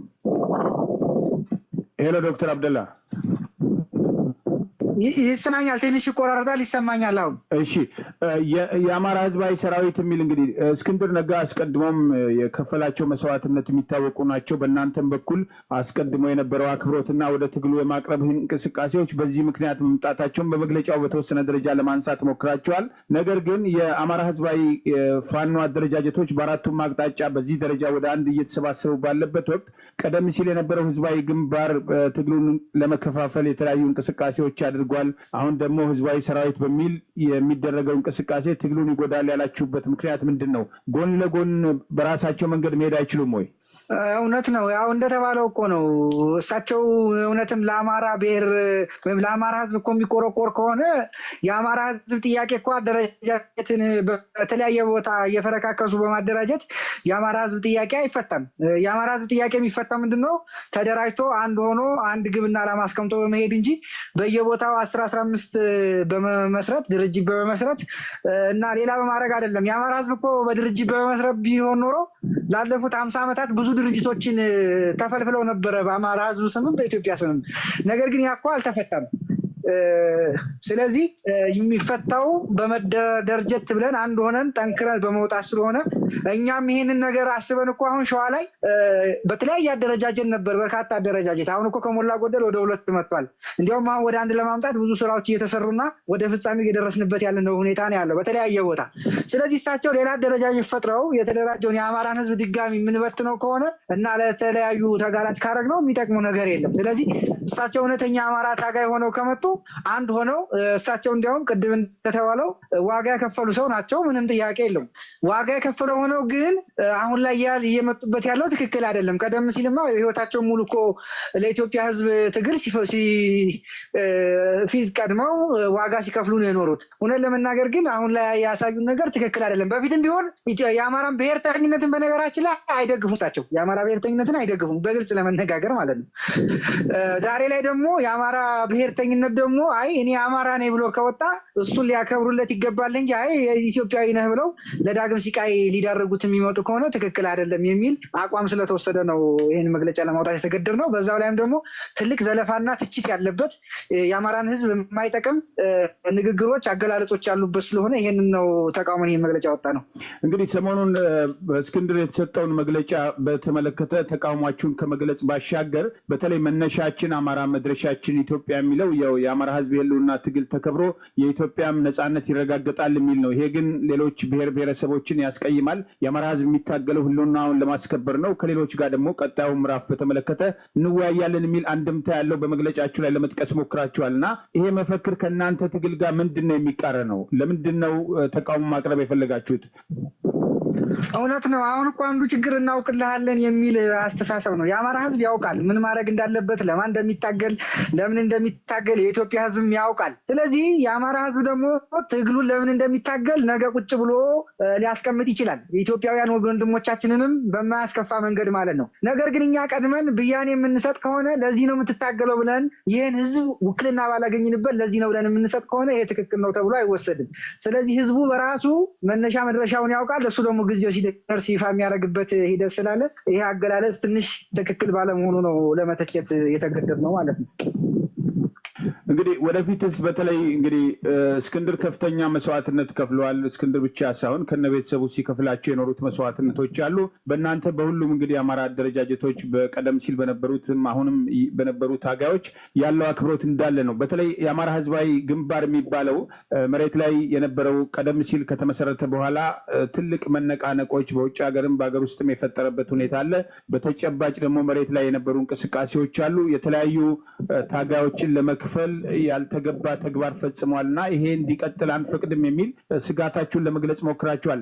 እናንተ በተለይ በምታደርጓቸው ውይይቶች ላይ የአማራ ህዝባዊ ሰራዊት የራሱ ጦር የራሱ የተደራጀ ኃይል እንዳለው ነው በቀደም ሲል ሰሞኑን መጋቢት 6 ቀን በወጣው እስክንድር ባወጣው መግለጫ ላይ የጠቀሰው እና እናንተ የምታውቋቸው አደረጃጀቶች አሉ ወይ በህዝባዊ ሰራዊት ቀደም ሲል በህዝባዊ ግንባር ስር ከዚህ በኋላስ በእነዚህ አደረጃጀቶች ውስጥ ካሉ ከእናንተ ጋር አብረው ለመስራት የሚያቀርቡት ጥያቄ ወይም የምታደርጉት ውይይት አለ ወይ? መልካም እንግዲህ እኛ የአቶ እስክንድርን ህዝባዊ ግንባር የሚሆን ሰራዊት የምናውቀው ሚዲያ ላይ ነው። እውነት ለመናገር ሚዲያ ላይ ነው የምናውቀው። እንዲሁ ሲነገር ወይ ማህበራዊ ሚዲያ ላይ ካልሆነ ከዚያ የዘለለኛ ወታደር እንዳላቸው አናውቅም። በግልጽም ለመነጋገር ሰራዊት የሚባል ነገር የላቸውም። ምንም ይሄ እኮ መሬት ላይ ያለ ነው። አይተው እንደሆነ እኮ እስቲ እሳቸው ካሉ የጦር መሪው ገሌ ገሌ አደረጃጀት ገሌ ብርጌድ ብለው ያቀርቡልን አንድም ወታደር ሊጠሩልህ አይችሉም። ይህም መግለጫ እንኳን ሲሰጡ ራሳቸው አዛዥ ራሳቸው ምንድነው ፖለቲካ መሪ ራሳቸው ወታደራዊ መሪ ሆነው የሚቀርቡበት ሁኔታ ነው ያለው። ስለዚህ አሁን እሳቸው ሰራዊት አላቸው የለው የሚለው እሳቸው በደንብ ጠንቅቀው ስለሚያውቁት ይሄ ምንም ለጥያቄ የሚቀርብ ጉዳይ አይደለም። ከዛ ውጭ ግን ይሄ ምንድነው የሚባለው በተደጋጋሚ እሳቸው ጋር የሚታየው ነገር ያልተገባና የመከፋፈል እርምጃው እንደሆነ በግልጽ እኮ የታየ ነው። በጎንደርም ምንድነው በጎጃም ላይ ታይቷል፣ በወሎ ታይቷል፣ እዚህ በሸዋም ታይቷል። ስለዚህ እሳቸው አሁንም ቢሆን መጀመሪያ የሚፈልጉበት ዓለም ውስጥ ተቀምጠው ይሄን ሀሳብ ቢያንጸባርቁ ጥሩ ነበር እና ሲጀመር የአማራ ብሔርተኝነትን የሚደግፉ ሰው አይደሉም። እውነተኛ አቋማቸውን አስተካክለው ከመጡ ምንም ሊደረጉ ላይችሉ ይችላሉ። ይቅርታ ጠይቀው በአግባቡ የሚመጡ ከሆነ ብዙ የሚያስቸግር ነገር ላይኖር ይችላል። እንደ አጠቃላይ ግን ሲታይ እሳቸው ጋር የሚታየው ነገር የእኛን የአማራን ትግል በመከፋፈል የአማራን ትግል ወደኋላ የመጎተት በመሆኑ ይሄ ነገር አስቸጋሪ ሆኖ ነው በእኛ በኩል ያገኙ ማለት ነው። እንግዲህ ዶክተር አብደላ በተለይ እንግዲህ ያው የሸዋ በተደራጀ መንገድ በታጋይ አሰግድ በሚመራው አደረጃጀት ውስጥ ቃል አቀባይ ነህ እና አንዳንድ ሰዎች በተለይ መግለጫችሁን አይተው አይ በቃ ተከፋፈሉ የሚል ሀዘን ትግሉ ላይ ችግር ይፈጠራል ብለው የመስጋት ሁኔታዎች አሉ። አሁን ባለው ተጨባጭ ሁኔታ በእናንተ ግምገማ ይሄን መግለጫ ከማውጣታችሁ በፊት እንዲህ አይነት ግምት አልነበራችሁም ወይ? ህዝቡ ያዝናል፣ ተከፋፈሉ ይባላል። ስለዚህ ቀደም ሲል እስክንድር ያወጣውን መግለጫ በተሻለ መንገድ መግለጽ አልፈለጋችሁም ወይ? በተጨባጭስ ይሄን መግለጫ ተከትሎ ምናልባት በእስክንድር አደረጃጀት ካለ በሱ በኩል ይገለጽ የነበረውን ነገር እንዳለ ከሆነ ክፍፍልና ግጭትስ አይፈጥርም ወይ? ከማን ጋር ነው ክፍፍሉ? ምን አለ? እሳቸው አንድ ግለሰብ ናቸው እኮ አቶ እስክንድር ነጋ። ምኑና አሁን ይከፈላል? ሲጀመር የሚከፈለው እኮ ያለ ነገር የሆነ የተቀመጠ ነገር ሲኖር ነው። በእሳቸው በኩል እኮ እሳቸው ግለሰብ ናቸው። ግለሰቡን ደግሞ እኮ አክብረናል በተደጋጋሚ። ግን እያደረጉ ያሉት ነገር ትክክል ባለመሆኑ ያንን ነገር ነው ያወገዝ ነው እና ህዝብ ተከፋፈሉ ምን አሉ ሳይሆን እንዲያውም የማይነካውን ነገር ትክክለኛውን ነገር እየነካን ትክክለኛ መመር ሰው ሆነ መሆናችንን የመር አሰራር መከተላችንን እና ለህዝቡም ትልቅ ተስፋ ይዘን መምጣታችንን ነው የሚገልጸው ማለት ነው። ከዚያ የዘለለ ግን የሚከፈል ነገር የለም። ግለሰብ ነው የተቸነው። ግለሰቡ ደግሞ ማክበር ባለብን ጊዜ አክብረናቸዋል። አሁን ላይ ግን እያደረጉት ያለው አካሄድ ጥሩ ስላልሆነ ተችተናቸው መተናል። ነገ ይህንን ድርጊታቸውን አስተካክለው ወደ ይቅርታ ጠይቀው የሚመለሱ ከሆነ እኮ የህዝብ ይቅር ሊላቸው ይችላል። ምንም እንኳን እሳቸው ይቅር የማይባል ነገር ቢያደርጉ እንደ አማራ ህዝብ ደግሞ ይቅርታውን ሊቀበላቸው ይችላል እና የሚከፈልም ነገር የለም። ህዝብ የሚያሳዝንም ጉዳይ የለም። ምንድነው ቁም ነገሩ? ያደረጉት ነገር አላግባብና ህዝብን የፋኖን ትግል ወይም የህዝባዊ ትግል የሚከፍል በመሆኑ እረፉ፣ ከድርጊቱ ይቆጠቡ የሚል መልእክት ነው የተላለፈው። በዚህ በኩል ምንም ችግር የለው የሚል እንድምታ ነው ያለን በእኛ በኩል። ከልብ አመሰግን ዶክተር አብደላ። እንግዲህ መግለጫውን የላካችሁት ለህብር ሬዲዮ ብቻ አይመስለኝም እና ምናልባት እኛ መግለጫውን በብቸኝነት ይመስለኛል ወይም በተወሰነ ደረጃ ብዙዎች ሚዲያዎች ማቅረብ ስላልፈለጉ እኛ ማቅረባችንን ተከትሎ ይሄ መግለጫ እናንተ ጽፋችሁ ወይም የብአዴን ደጋፊዎች ጽፎ የሰጧችሁ ነው እንጂ የፋኖ አደረጃጀቶች እናንተ እንደምትሉት በአራቱም አካባቢ ያሉ የአማራ ፋኖ በጎጃም፣ የአማራ ፋኖ በጎንደር፣ የአማራ ፋኖ በሸዋ እዝ እና በምስራቅ አማራ ፋኖ በጋራ የተሰጠ መግለጫ አይደለም የሚል ቅሬታ በተለይ ዜናውን ማውጣት ተከትሎ ቀርቦብናል። በእናንተ በኩል በተለይ መግለጫውን መሰረት አድርጎ ያወጣነውን ዘገባ ለማዳመጥ ችላችኋለሁ። ይሄን መግለጫ በተመለከተ ለሌሎች ሚዲያዎች ልካችሁ ነበር ወይ? መልካም። እንግዲህ አንዳንዱ ምን አለ መሰለ ወንድሜ፣ ምንድነው ካልፈለጉ ምንድነው ምን ሲለግም ምን ይወጋል ነው። አንደውም ትናንት ማታ አንዱ የላክልኝ ምንድነው ባለቤት የሌለው መግለጫ ሁላ ተብሎ ቀርቧል። የፍጹም አጋለጥ ነው በእኛ በኩል ስንገመግም። ምክንያቱም እላው ላይ እኮ ተቀምጧል። እላው ላይ በግልጽ እንደተቀመጠው ምስራቅ አማራ ፋኖ፣ የአማራ ፋኖ በጎጃም፣ የአማራ ፋኖ በጎንደር፣ የአማራ ፋኖ ሸዋ እዝ ተብሎ በግልጽ ክሊርሊ ተቀምጧል። በግልጽ የተቀመጠ ጉዳይ ነው። ይሄ ባለቤት የለውም እነሱ አላወጡትም የሚለው አተያይና አገላለጽ ፍጹም ይሄ ምንድነው አይንን ጨፉን ላሞኝ አይነት ነገር ነው። እዛ ላይ በግልጽ እኮ የተቀመጠው ትክክል ካልሆነ እኮ እነኛ የተጠቀሱ ድርጅቶች ትልልቅ ድርጅቶች ናቸው። የኛ አይደለም ብለው ወደ አሁኑ ሪስፖንድ ያደረጉ ነበር ወይ ምላሽ ይሰጡ ነበር ማለት ነው። ስለዚህ ይሄ ትክክል አይደለም። ሚዲያዎችም ቢሆኑ ምንድነው የዝም ብሎ ከማጨብጨብ የዘለለ እንደው አናየውን ካልሆነ በቀር በግልጽ ተቀምጦላቸዋል። እኛ የላክንላቸው ሚዲያዎች አሉ፣ ግን የመንጋ አስተሳሰብ ስለነበር ያንን መድፈር ያልፈለጉ ጥቂት ሚዲያዎች አሉ። እነሱን እንግዲህ በቀጣይ የምንነጋገርባቸው ነው የሚሆነው። ነገር ግን በጣም እነዚህ የሚሉ ይሄን ሀሳብ የሚያራምዱ ሰዎች መግለጫውን አንብቡት እዩት የሚል መልእክት ነው እኔ የማስተላልፍላቸው። ለምን እዛው ላይ በግልጽ ስለተቀመጠ መግቢያው ላይም አለ መጨረሻው ላይም እነዚህ አራት ድርጅቶች እኛ ነን ብለው ዊትነስ ሰጥተዋል። ይሄንን ደግሞ በግልጽ የተቀመጠ በመሆኑ እነዚህ ሰዎች ላለማየት የወሰኑ በመሆኑ ምንም ልናረጋቸው ወይም ልንል አንችልም። ባይሆን ኖሮ መግለጫ ዛሬ ትክክል አይደለም እኛን አይገልጸንም ብሎ ድርጅቶቹ መግለጫ ይሰጡ ነበር፣ በራሱ ሌላ ማብራሪያ ይሰጡ ነበር። ነገር ግን የነሱ በመሆኑ ይሄን አስቀምጠዋል። ከዚህ የዘለለ የግድ ስልክ ላይ ቪዲዮ ላይ ብቻ ወጥቶ መግለጽ ይሄ መግለጫ ላይሆን ይችላል። በጽሁፍም በተለያየ ፕላትፎርም ስለሚሰጥ እነዚህ ኃይሎች ምንድነው እኔ ብዬ የምወስደው ገና ናቸው የሚል ወይም ደግሞ ለማየት ፈቃደኛ አይደሉም ወይ ደግሞ ስለ መግለጫ አሰጣጥ ግንዛቤ ይጎላቸዋል የሚል መልእክት ወይም ደግሞ ምላሽ ነው መስጠት ነው የምፈልገው። በጣም እንግዲህ በሀገር ውስጥም በውጭም ላለው ህዝብ ጥሪ አድርጋችኋል። ለተለያዩ መገናኛ ብዙሃን ጥሪ አድርጋችኋል። ትግሉ ይመለከተናል ለሚሉ ሁሉ ጥሪ አድርጋችኋል። በአንድ በኩል በእስክንድር የሚመራው አማራ ህዝባዊ ሰራዊት ብሎ ያንን መጋቢት 6 መግለጫ እስኪሰጥና በተለይ የደም ነጋዴ ብሎናል የሚለው በመግለጫው ላይ ያስቆጣችሁ ንግግርን መሰረት አድርጋችሁ ይህን መግለጫ ከማውጣታችሁ በፊት ወደ አንድ እንድትመጡ እንድትተባበሩ ጥሪ ሲደረግ ነበርና እንደውም የፋኖን እንቅስቃሴ ለማስተባበር እስክንድር የፈጠረው ግንባር ከፍተኛ አስተዋጽኦ አድርጓል። በመግለጫው ላይ እሱም ጠቀስ አድርጓል። ያ ከመጣ በኋላ በውጭ ሀገርም በርከት ያለ ገንዘብ መሰብሰብ ተችሏል። ትግሉንም በከፍተኛ ደረጃ ወደፊት እንደመራው አስተዋጽኦ እንዳደረገ የተገለጸበት ሂደት አለና በእናንተ በኩል ይሄ መግለጫ እስኪወጣ ድረስ እና እስክትቆጡ ድረስ ለምንድን ነው ተባብራችሁ ከዚህ ቀደም የጋራ መግለጫ ያላወጣችሁት? ወደ አንድ አመራር እንድትመጡ ወደ ጋራ እንድትመጡ ተደጋጋሚ ጥረቶች ሲደረጉ ነበር። በእርግጥ የአማራ ፋኖ በጎጃም ልዩነቶችን ወደ ጎን በማድረግ በጋራ አንድ ላይ ወጥተዋል። በአማራ ፋኖ በጎንደርም እንደዚሁ የአማራ ፋኖ በሸዋ ዕዝም ቢያንስ 2 አደረጃጀትም ቢሆን ወደፊት አንድ ለመምጣት እየሞከራችሁ ነው። ምስራቅ አማራ ፋኖም አለ፣ በዛው አካባቢ ወሎ ዕዝ የተባለውም ወደ አንድ ለመምጣት የሚደረግ ጥረት አለና ከዚህ መግለጫ በፊት ለምንድን ነው ወደ አንድ ተባብራችሁ ያልመጣችሁት የሚል ወቀሳ አለ። በሌላ በኩል ደግሞ በሀገር ውስጥም በውጭም ላለው በዚህ አጋጣሚ የምታስተላልፉት መልእክት አለ ወይ? መልካም እንግዲህ በእኛ በኩል እንደምታስታውሰው በተለይ ሸዋ ላይ የምንንቀሳቀስ ኃይሎች አሉን። ስለ ሌሎች እንኳን ብዙ ዲቴይል ላልሰጥ እችላለሁ። በእኛ በኩል ችግሮች ነበሩ። ሁሉም እንደሚያውቀው ውይይቶች፣ ንግግሮች ነበሩ። ባለፈን በመግለጫ ግብረ መልስ አልሰጠም የሚል ነገር ነበረ። እኔም ምንድነው እሱ አሁን ከሞላ ጎደል መስመር ይዟል። ወደ ማጠቃለያው የምንደርስበት ይመስለኛል እና ጥሩ ንግግሮች አሉ። ከዚህ የዘለለ ዝርዝሩን መንገር ባልፈልግም ጥሩ ንግግሮች፣ ጥሩ ጅምሮች ያሉ በመሆኑ በቀጣይ የሚታዩ ነው የሚሆኑት። ሌሎቹም ይፈታሉ። እውነት ለመናገር ሸዋ ላይ ከ5-6 በላይ የሆነ ተቋም ነበረ። እነሱን አጥብበን አሁን 2 አድርሰናቸዋል። ምናልባት እንግዲህ በቅርብ ቀን ተስፋ ይደረጋል፣ በሚመለከተው አካል የሚገለጽ ይሆናል። ግን ጥሩ ነገር እንዳለ ይህንን ነው ብቻ ነው አንስቼ ማለፍ የምፈልገው። ከዛ ውጭ ሌሎቹ ጋር ንግግሮች እንዳሉ በደንብ አውቃለሁ። በጎንደርም በጎጃምም በጎንደር አካባቢም ላይ ጥሩ ንግግሮች ያሉ ይመስለኛል። በቀጣይ በእርግጥ እነሱ ዝርዝር ይሰጣሉ። በእኛ በኩል ግን ይሄ ነው ያለው። ሀብታሙ በጋራ እንግዲህ የጋራ 4ቱም አካባቢዎች ያሉ የአማራ ፋኖ በጎጃም፣ በጎንደር፣ በሸዋና በምስራቅ አማራ ፋኖ እንግዲህ በወሎ ያለውን ጨምሮ በአጠቃላይ በጋራ ሆናችሁ እንድትቆሙ ተደጋጋሚ ጥሪ ሲቀርብ ነበርና ከዚህ መግለጫ በፊት ለምን በጋራ መግለጫ መስጠት አልቻላችሁም የሚል ወቀሳ አለ። በሌላ በኩል በሀገር ውስጥና በውጭ ለሚገኘው ሕዝብ እግረ መንገድ የምታስተላልፉት መልእክት ካለ? መልካም። ያው እንግዲህ ምንትኖቹ አንድ ለምን አልቆማችሁም ለሚለው አብዛኞቹ ስራዎች እየተሰሩ ነው። ለመናገር በጣም ሰፊ ስራዎች እየተሰሩ ነው።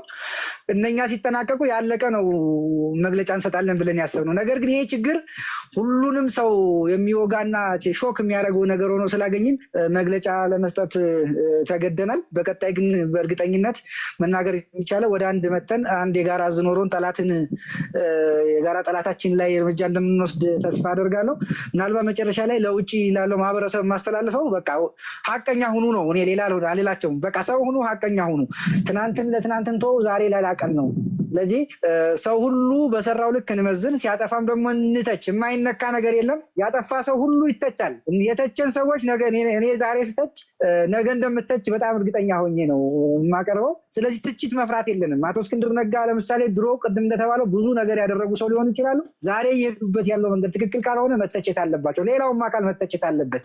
ከእግዚአብሔር በታች ከፈጣሪ በታች እንግዲህ ትልቅ ብለን የምናቆየው ነገር አይኖርም። ሰው በሰራው ልክ ድሮ በሰሩ ልክ አክብረናቸዋል። ዛሬ ሲያጠፉ ደግሞ ሲተቹ የእሳቸው ደጋፊ እንዲሆኑ እንዲታረሙ ከማድረግ የዘለለ ጎራ ለይቶ መደባደቡ ለአማራ ሕዝብ ስለማይጠቅም እውነተኛውን ሀቅ ይዞ መነጋገር መወያየቱ ጠቃሚ ነው የሚል ነገር ነው ያለኝ። አላስፈላጊ ፍረጃዎችን መቆም መቻል አለባቸው። ማስረጃ ላይ ቆመን ነው እኛ የተቸ ነው። ሌላም እንዲህ አይነት ነገር ካለ በማስረጃ የሚሞግት ካለ እኛ በእኛ ወገን ለመቅረብና ለመከራከር ለመነጋገር ዝግጁ ነን። በውጭ ያለው ዲያስፖራም በዚህ አግባብ አሁን በተጀመረው ልክ ድጋፉን ሊያደርግ ይችላል። ከዛ በዘለለ ግን አላስፈላጊ ፍረጃና ስም መሰጣጠት ስለማይጠቅመን የጋራ ጠላትን አንበርከክና ለአንዴና ለመጨረሻ ጊዜ ለህዝባችን ድል ለማብሰር በጋራ ቆመን መስራት አለብን የሚል መልእክት ነው ማስተላለፈው። ከልብ አመሰግናለሁ። የአማራ ፋኖ በጎጃም፣ የአማራ ፋኖ በጎንደር፣ የአማራ ፋኖ በሸዋ እዝና የምስራቅ አማራ ፋኖ በጋራ ትላንት መጋቢት 9 ቀን 2016 ዓ.ም ያወጣችሁትን መግለጫ ምክንያት በማድረግ የአማራ ፋኖ በሸዋ እዝ ዋና ቃል አቀባይ ዶክተር አብደላ ድሪስ ለሰጠህን ማብራሪያ ከልብ አመሰግናለሁ። እንግዲህ ወደፊትም በሌሎች ወቅታዊ ጉዳዮች እንወያያለን። ከሌሎቹም አደረጃጀቶች ጋር መግለጫውን አስታኮ የምናቀርበውን አስተያየት እናቀርባለን። ለነበረን ቆይታ አመሰግናለሁ። እንግዲህ አመሰግናለሁ። ሶሪ እንግዲህ ቆየሁሽ እህታለም፣ ግን ይሄ ኢምፖርታንት ነው። ያው የጋሽ አሰግድ የመጨረሻው ንግግር እንግዲህ ጋሽ አሰግድ ልጅ ነው ዶክተር አብደላ። በርካታ ዶክተር አብደላዎችን ያፈራ ነው ጋሽ አሰግድ። የመጨረሻ ንግግሩ ነው እና እንግዲህ እኔ አሁን አድማጩ አማራ ነኝ የሚለው አድማጩ እውነታውን ምን ብሏል? ዶክተር አብደላ እውነተኛ ሁኑ ብሏቸዋል። እውነትን ደግፉ፣ ከእውነት ጋር ቁሙ፣ ሰው ሁኑ ብሏል። ሰው ለመሆን ነው እየተጋጋጠን ያለ ነው ማለት ነው። ከወንድሞቻችን ጋር ተሰልፈን ቁም ነው። እውነታውን እስቲ በራሳችሁ ፎቶ በመስተዋት ራሳችሁን ስታዩ ምን ይሰማችኋል? እውነት እስክንድር ነው እየታገደ ያለው ወይንስ እነዚህ ምስኪን ወንድሞቻችን አጥንትና ደም የሚያዋጡ?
ባይዘወይ ሻሎምዬ ይህ ሱፍ ለፋሽ ምናምን የምትዩን ነገር ታዩ የአንድ ቲፔሌፍ ቋንቋ ነው።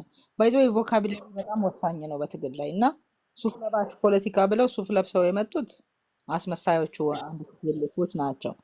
እንደዛ ብለን የምናሸማቅቀው ሰው የለም። ሰው በልብሱ ሳይሆን በጭንቅላቱ ነው የሚለካው። እንትን የለበሰ መጥፎ ነው፣ እንትን የለበሰ የሚለው ነገር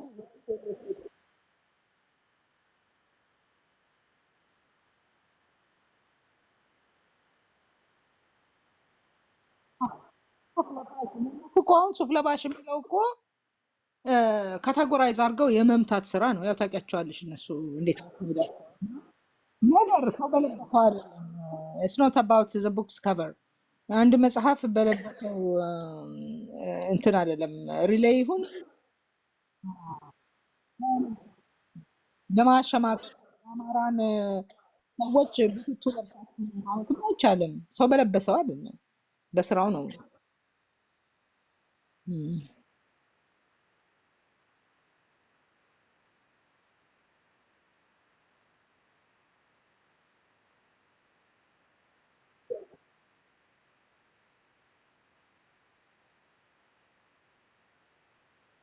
ለምን መሰለህ ባይ ዘ ወይ ይሄ በጣም ቁልፍ ነገር ነው።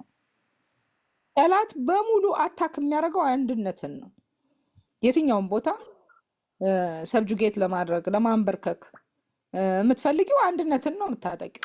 እነሱም ኢሚዲየትሊ የተፈናጠጡት የአማራ አንድነትን የመስበር ስራ ስለሆነ አንድ አማራ ብለው ከስማችን ነው የጀመሩት። እነሱ ዛራ ሀኪንግ አንድነትን የአማራን አንድነት ስለዚህ አንድ አማራ በሚል የጀመሩት ኢቭን አንድ አማራ የሚለውን ቃል ራሱ እንዳትጠቀሚ አንድነትን መስበር ነው የያዙት። አንቺ ታውቂያለሽ ያለውም እንግዲህ ትዊተር ላይ መጀመሪያ ሲመጡ ውይ በጣም ያከረሩ ብሔርተኞች ብለን ግር ብለን ሄደን ስንሰማቸው ነበረ። ዩሪሜምበር እነሱ ቤት እየሄድኩኝ በጣም ሰማዋቸው። ባይ ዘ ወይ እኔ አንድን ነገር ከማውገዜ በፊት አይ ኒድ ታይም ቱ ስተዲ ዛት ቲንግ እና እነሱን ቁጭ ብዬ ሰማሁ። አባል የኛ ምናምን ሲሉኝ እኔ የኛ ትበሉኝ 90% የምትሉት ነገር ብሔርተኝነት ነው፣ ግን አይ ሃቭ ቱ ሲ እያልኩኝ ነበር የምናገረው እና ሰማኋቸው ቻሌንጅ ማድረግ ጀመርኩኝ። ትሪፕል ኤን ሲቀጠቅጡ በተለይ 27 ፔጅ ያወጡትን የአማራ ምንድነው ይሄ ዳንኤል የሚመራው ድርጅት የኢትዮጵያ ሰብአዊ መብቶች ያወጣውን ክስስ በተመለከተ የወጣውን ሪፖርት ባቀረቡ ጊዜ ጥያቄ አጫረብኝ።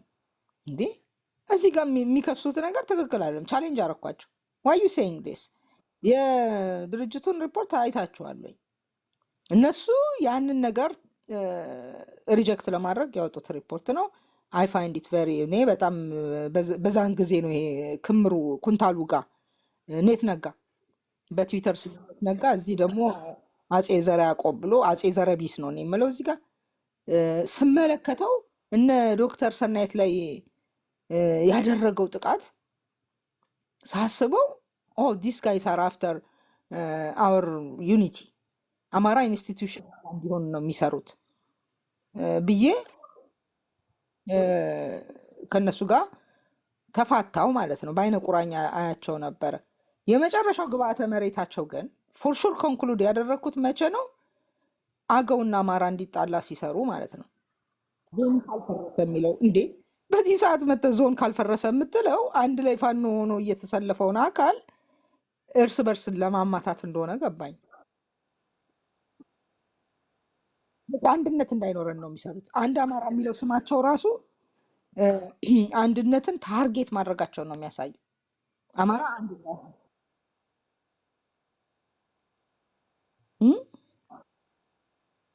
በክለባዊ ሳላቃቸውም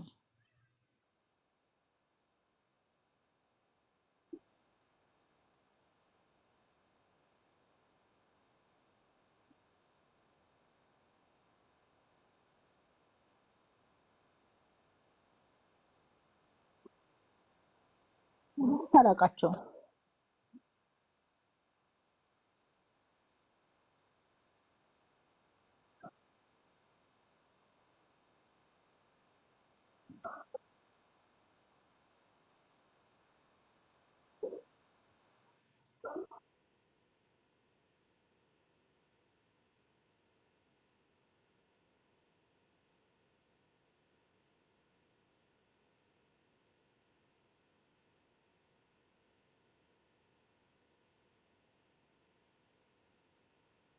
ጉራጌ ሲሰልፍ ማስታውሰው ከጉራጌ ሁሉ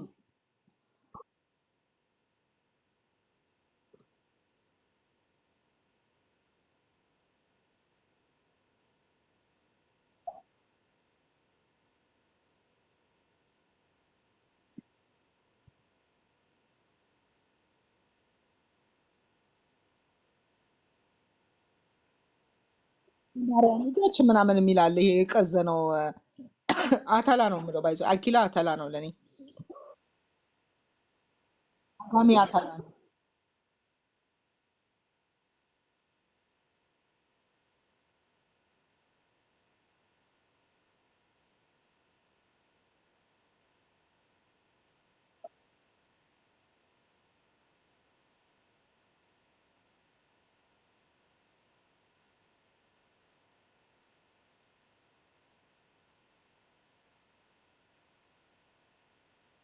እቺ ቃል ናት እኮ ሻሎሚ እኔ ነኝ እኮ ስቴት ስፖንሰርድ አማራ ጀኖሳይድ ብዬ ላይም ፖስተር ሰርቼ ፌስቡክ ላይ ነው የጀመርኩት። ስቴት ስፖንሰርድ አማራ ጀኖሳይድ የኔ ናት። ቲፔል እዚህ ጋ አሁን ስለጠቀስሽው ኖ ስለጠቀስሽው ልንገርሽ ምክንያቱም ማለት ነው። ምክንያቱ ምንድን ነው? ጀኖሳይድ በጠመንጃና በህግ ነው የሚፈጸመው የትም ቦታ ጋንስ ኤንድ ሎው ነው እና ስትመለከችው መንግስት ሁለት አይነት ሪስፖንሲቢሊቲ ያለው ፈጻሚ ባይሆን እንኳን ፕሮቴክት የማድረግ ኦርጋናይዝድ የሆነ አካል በተለይ ፕሮትራክትድ ሲሆን ለረጅም ጊዜ የሚካሄድ ጀኖሳይድ መንግስት የሚባለው አካል ሪስፖንሲቢሊቲ አለው የማቆም። ግን የአማራ ጀኖሳይድ ፎር መኒ ይርስ የቀጠለ ኦልሞስት 50 ይርስ አካባቢ የሄደ ስለሆነ በመንግስት ይሁንታ ወይንም በመንግስት በራሱ የሚፈጸም ነው። ቲፒኤልኤፍ መንግስት በነበረ ጊዜ ኦነጎቹ እንዲጨፈጭፉን ካደረጉ በኋላ ኦነጎቹን ማባረሪያ ምክንያት አድርገዋል። ዛሬ አፋድ የሚሰራው ያንን ነው። እኔ ስቱፒድ አይደለሁም። ላይክ ፕሪቴክስት ይባላል። ፕሪቴክስት ምንድነው? ኦልሬዲ ከንሲቭ የተደረገ ለአንድ ነገር ማስተባበያ የተዘጋጀ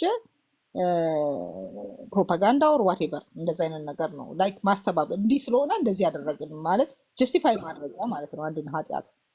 እና ቲፒኤልኤፍ ለምሳሌ ዳይሬክትሊ ወልቃይት ላይ ገሃነምን መስርቶ ባይገርማችሁ ዛሬም ራሱ ሪፐርከሽን አለው ምለው እየሄደ አንድ ወንድ 10 የአማራ ሴቶችን በወልቃይት እየዞረ ያስወልዳል፣ ባሎቻቸውን ይገላል። ገሃነም በብዛት የተወሰዱት ወንዶች ናቸው። እነዛ ወንዶች ይወሰዳሉ፣ ሴቶችን ያስወልዳሉ። እንደውም አንድ መጽሐፍ ወጥቷል በቅርቡ የገዳይና የባሏን ገዳይ ልጅ የምታሳድግ እና ታስቡት እና እንደዛ አድርገው ዘር ማጥፋት ነው ባይዘው ወንዶችን ይገላሉ፣ ልጅ ያስወልዳሉ። ሞር እንደዚህ አይነት ስብዕናው የተነካ እናቱ ራሱ ልጅና ልትገያ እናት የሆነ ሰው ያውቃል። የፈለገ ከሴጣን የተወለደ ልጅ ቢሆን እንኳን ልጅ ነው። እንዳልሰው እሳት ሆነብኝ እንዳልተው ላም እሳት ወለደች ይባላል። እንዳልሰው እሳት ነው እንዳልጥለው ልጄ ነው አለች ይባላል። እና እናት ሆነሽ አንድ የተገደለብሽ ባል ልጅ ታሳድጊያለሽ፣ ሁለት ደግሞ የደፋሪሽና የባልሽን ገዳይ ልጅም ታሳድጊያለሽ። ያ ነገር በወልቃይት ብና በራያ በጠለምት አካባቢ የተሰራብን ነገር ነው። እንደ ታቡ ላናወራው እንችላለን። ያ ሪፐርከሽን አለው። እንደዚህ አይነት ልጆች ተፈጥረዋል። እና እኔ እንደውም እዚህም ብቅ ብቅ ይላሉ ብዬ አስባለሁ። እንደዚህ አይነት መልኩ ቲፒኤልኤፍ የሰራብን ደባ ሶ ቲፒኤልኤፍ ራሱ ጀኖሳይደር ነበር አማራን በተመለከተ። አት ሴም ታይም በወተር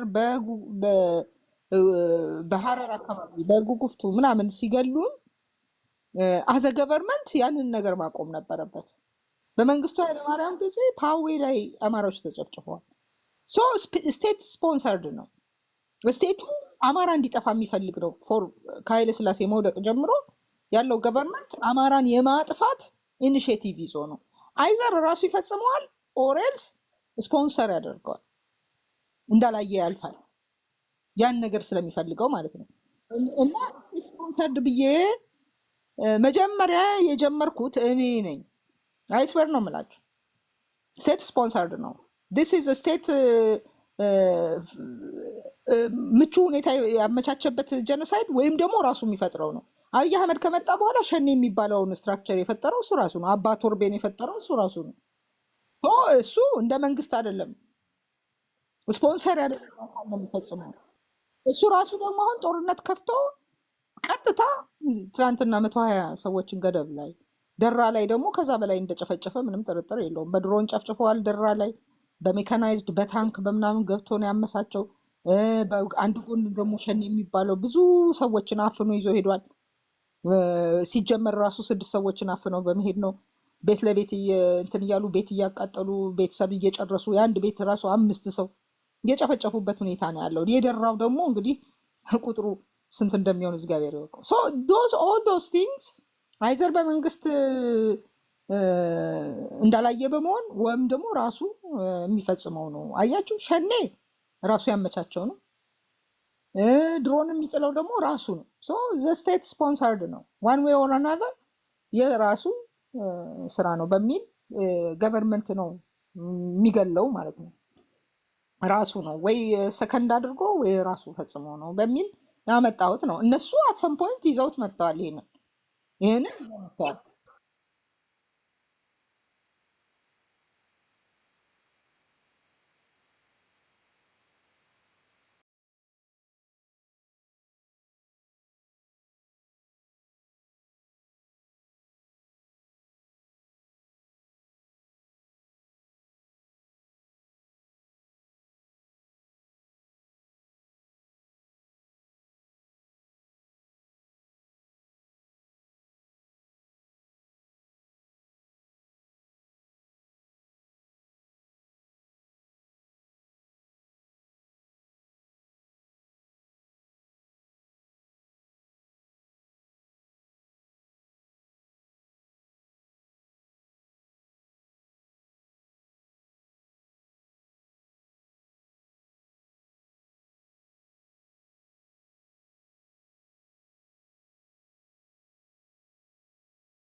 ተቋርጠሻል ሻሎብዬ።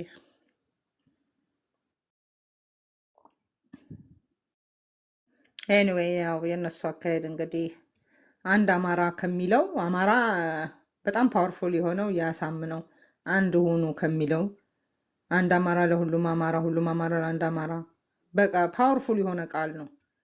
ኦልሞስት እንዴት አድርገው እንዳስረገፉን ተመልከቱ። ጠላት መሆናችሁን የምታውቁትም አንዱም በስማቸው ነው። አስቡት። ቀጥታ እኔ ኦብዘርቭ አድርጌያቸዋለሁ እነዚህን ሴጣኖች ማለት ነው። ባይዘዌ አኪላ ብሎ ራሱን የሚጠራው አተላ ስሙ ኤልያስ ታደሰ ነው።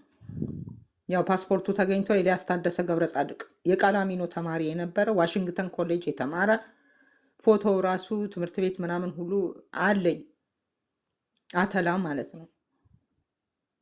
እና እዛ ውስጥ የሰበሰቧቸው በእርግጥ ካፓሲቲያቸው ሀይ የሆኑትን ቲፔሌፍ አዳሪ ትምህርት ቤት ቃላሚኖ የሚባለው አዳሪ ትምህርት ቤት ሰብስበው አስተምሯቸዋል።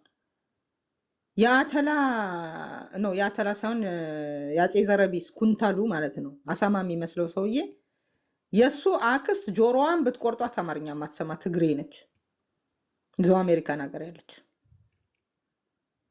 እና እነዚህ ሰዎች የአማራ ብሔርተኛ መስለው ዛሬ ስትራቴጂክሊ ማለት ነው በደንብ ካልኩሌት በተደረገ መልኩ ትዝ ይላችሁ እንደሆነ ታገቱ ምናምን ተብሎ የተሰራብን ድራማ አሁን በቅርብ ማለት ነው ከኦሮሞች ጋር ተነጋግረው ይቺ ጉድ ኪያ የምትባለው እና አተላ ሰው አስመላሽ ሆነው ገንዘብ እንዴት አድርገው ሞልጭፈው እንደሄዱ ይሄ ሁሉ ነገር እነዚህ ሰዎች አማራውን እንግዲህ የአብይ አህመድ አይነት ስራ ነው። አማራ አሁን አብይ አህመድ ምንድን ነው የመጀመሪያው ነገር? አማራን በኢኮኖሚ ማዳከም፣ ሀብታሞቹን ማሰር፣ ገንዘባቸውን አካውንታቸውን ፍሪዝ ማድረግ፣ እንትናቸውን መንጠቅ፣ አሴታቸውን እና ፑር የሆነ ሶሳይቲ በሪሶርስ የሌለው ባሪያ ሆኖ ዳቦውን ብቻ የሚያስብ ምን ልብላ ብሎ የሚሞረሙረውን ጨጓራ ብቻ የሚያስብ አማራ መፍጠር ነው። እነዚህም እንደዚህ ሰው ታገተ፣ ሊቢያ ጋር ተያያዘ፣ እንደዚህ ሆነ፣ አልጋ ላይ ዋለ እየተባለ ያቺ ማናት የምትባል መማር ነው ምናምን የምትባል ሴትዮ አለች። ይቺ ምናምን አሁን ደግሞ ግብ የያዙት ከነ እንትና ከነ ካቻ ጋር ፀጉር ለፀጉር የተያያዘችው ሴትዮ ሰብአዊ ምናምን ነገር። እዚህ እኮ ለነፃነት የሚታገለውን ኮፋኑ ዞር ብሎ አማራ እዛ ኪሱን ያራቁታል። ለእነሱ ካራቆተ በኋላ እንዴት አድርጎ ነፃ አውጪውን እንዴት አድርጎ ይደግፋል? ስለዚህ በዛ በኢሞሽናል ማኒፑሌሽን ኢሞሽኑን ማኒፑሌት በማድረግ የቃተቱ የፈጠጡ የማይነቃነቁ ፓራላይዝድ የሆኑ እነዚህም በሙሉ እያመጡ የአማራውን ኪስ ያራቁታል። ለነፃነት ያለውን ካፓሲቲ መቦርቦር ማለት ነው። የነፃነት ትግሉን እንዳይደግፍ እነ መማረች እንደዚህ ያበጠ ከንፈሯን እየመጠጠች ምን እያለች እንዲህ ያለች ያንን ኩንታል ቂጧን ያመሰች ምናምን ታሳያለች። ይመጣሉ፣ ገንዘባቸውን እጥብ አድርገው ይወስዱባቸዋል። 11,000 ምናምን ሆነው ያበጠ ከንፈር ለማየት የሚሄዱ ሰዎችን ኪሳቸውን ታጥባለች። አይናቸው ፈጦ ለነፃነት ግን 1 ሳንቲም እንዳይሰጡ ታደርጋቸዋለች። ይሄ ነው ስራቸው። የብልጽግና ሰዎች ናቸው። አብዛኛዎቹ ከኦሮሞ ጋር የተጋቡ ናቸው። ስለዚህ ባይ ዲዛይን ነው እዚህ ጋር የሚመጡት። አንተ ተንጋፈህ ስሜት ነው ኢሞሽንህን ብቻ ነው የምትጋልበው። ኢሞሽንህ ደግሞ ይጋለባል በሌላ ሰው በሌላ ካድሬ።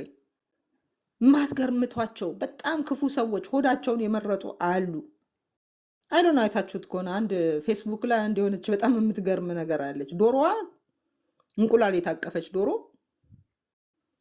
በሆነ በጭልፋ እንቁላሉን ለመውሰድ የሚሞክር እጅ ይታያል። ዶሮዋ በጣም እንትን ብላ ሮጣ ከጭልፋው ላይ እንቁላሏን ትነጥቅና ወደ ጉያዋ ታስገባለች። አሁንም ባዶውን ጭልፋው ይመጣና እንቁላሉን ለመውሰድ ይሞክራል። ዶሮዋ በጣም አትንኩኝ ባይነች። እንቁላሏን እንደምንም ብላ ነጥቃ ጉያ ውስጥ ታስገባለች። የታቀፈች ዶሮ ናት። ከዛ ጭልፋው ጥራጥሬ ተሸክሞ ይመጣል። ጥራጥሬ ተሸክሞ ሲሰጣት ዶሮዋ እንቁላሏን ትረሳለች። እንቁላሏን በሌላ ጭልፋ ይዞባት ይሄዳል። አያችሁ ሆዳምነት እንዴት ክፉ አጥፊ እንደሆነ። እንቁላል የታቀፈችው ዶሮ ምንም ነገር ያልያዘ ጭልፋ ሲመጣ እንዳይወስድባት እንቁላሏን ስትራኮት ነበር። ኢሚዲየትሊ ጥራጥሬ ሲያቀርብላት ግን እንቁላሉን ረሳች። እንቁላሉን ይዛባት ሄደ። ይሄ ነው ሚኒሻ። ይሄ ነው እዚህ ጋር የተኮለኮለው ስቱፒድ ኢሞሽኑን የሚጋለብ አላማ የሌለው ማን እየሞተለት እንዴት ሌላው ሞቶ ልዳን የሚለው አትሊስት ላማሙትም ማይል ማለት ነው። እስቲ ልደግፍ እስቲ ያን ነገር በልቶ ይሞትልኝ እስቲ ማይል እና ይሄ ነው ፋክቱ። ኤኒዌይ ውዶቼ ሚዴይ እየሆነ ነው። I got to go back to work እና ሻሎምዬ ደስ ብሎኛል ስላየሁሽ። በጣም ጠፍተሽ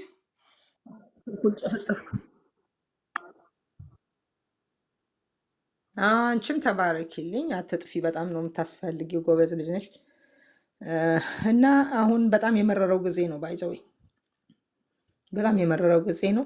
እስቲ አሁን አማራ ይድናል ወይስ አይድንም? የጄኖሳይድ ሰርክል ውስጥ ገብቷል። በላይክ ምንድን ነው ይሄ የሚታደኑ እንደዚህ በጅምላ የሚጨፈጨፉ ሰዎች ፎር ሰምታይም የሆነ ፈዘው ይቆሙና ይበላሉ። አስጨፍጫፊያቸውን እስክንድርን ተሸክመው ይሄዳሉ ወይ አማሮች? ይሄ ነው ጥያቄ። እውነት አፋድ እያለ አሁንም ይላገጋሉ ያማር? አሁንም አንድ ሆኖ እንዳይቆም መሀል ገብቶ የሚሰነጥቀው የውባንተን ቃል ይሰማሉ ወይ? የአሳምነውን ቃል ይሰማሉ ያማር? አንድ ሁን ብሎ አይደለም የተሰዋው? አንድ እንዳትሆን የሚያደርግህን አፋድ የተባለ የብአዴን ስብስብ፣ የመርዘኛ ብልጽግና ስብስብ ተሸክሞ ነው ወይ የሚቀጥለው? እኔ ፋኖች አሁንም ደግሜ ደጋግሜ መልእክት ጥያቄ ያቀርባል። እነ ሻለቃ አማን እነ ሻለቃ ሙሉቀን ዛሬም በዩሊንታ ይሄንን ትግል ያጠፋ ዘንድ ልትፈቅዱ ነው ወይ? እውነት ይሄን ነው ወይ? በዩሊንታ እዚህ ልክ ድረስ መሄድ ነበረባችሁ ወይ? ይህ ሁሉ የጠፋው ነፍስ እያወቃችሁ ዛሬም በጊልት በጸጸት ጎዳና ልትራመዱ ነው ወይ? መከራው ማሞ ቂሎ ፈቄ ፈቀፈቄ የተባለ ግማሽ ኦሮሞ፣ አበበ ሙላት የተባለ ግማሽ ኦሮሞ፣ ብሬን ተኳሾችና ሞርታር ተኳሾች ከሰላሌ ከአምቦ የመጡ ጆሯቸውን ቢቆርጡ አማርኛ የማይናገሩ ኦሮሞዎች ናቸው፣ የጋንታ የቲም መሪዎች ናቸው ያልካቸውን ይላክ በእነሱ ስር የተሰለፍክ አማራ በዚሁ ነው የምትቀጥለው? በዚህ ነው እነ ኢንጂነር ደሳለኝ እንዲህ ነው የምትቀጥሉት? መከራው ማሞ እንዳይቀየም ሌሎቹን መቀበል አመቻችቶ እንደውም ወደና ራሳችሁ ማምጣት መቼ ነው የምትሰሩት? መቼ ነው ደራ የምትደርሱት? አሁንም ጆሮ ዳባ ልበስ ልትሉን? አሁንም ጆሮ ዳባ ልበስ ልትሉን? ያዋጣል?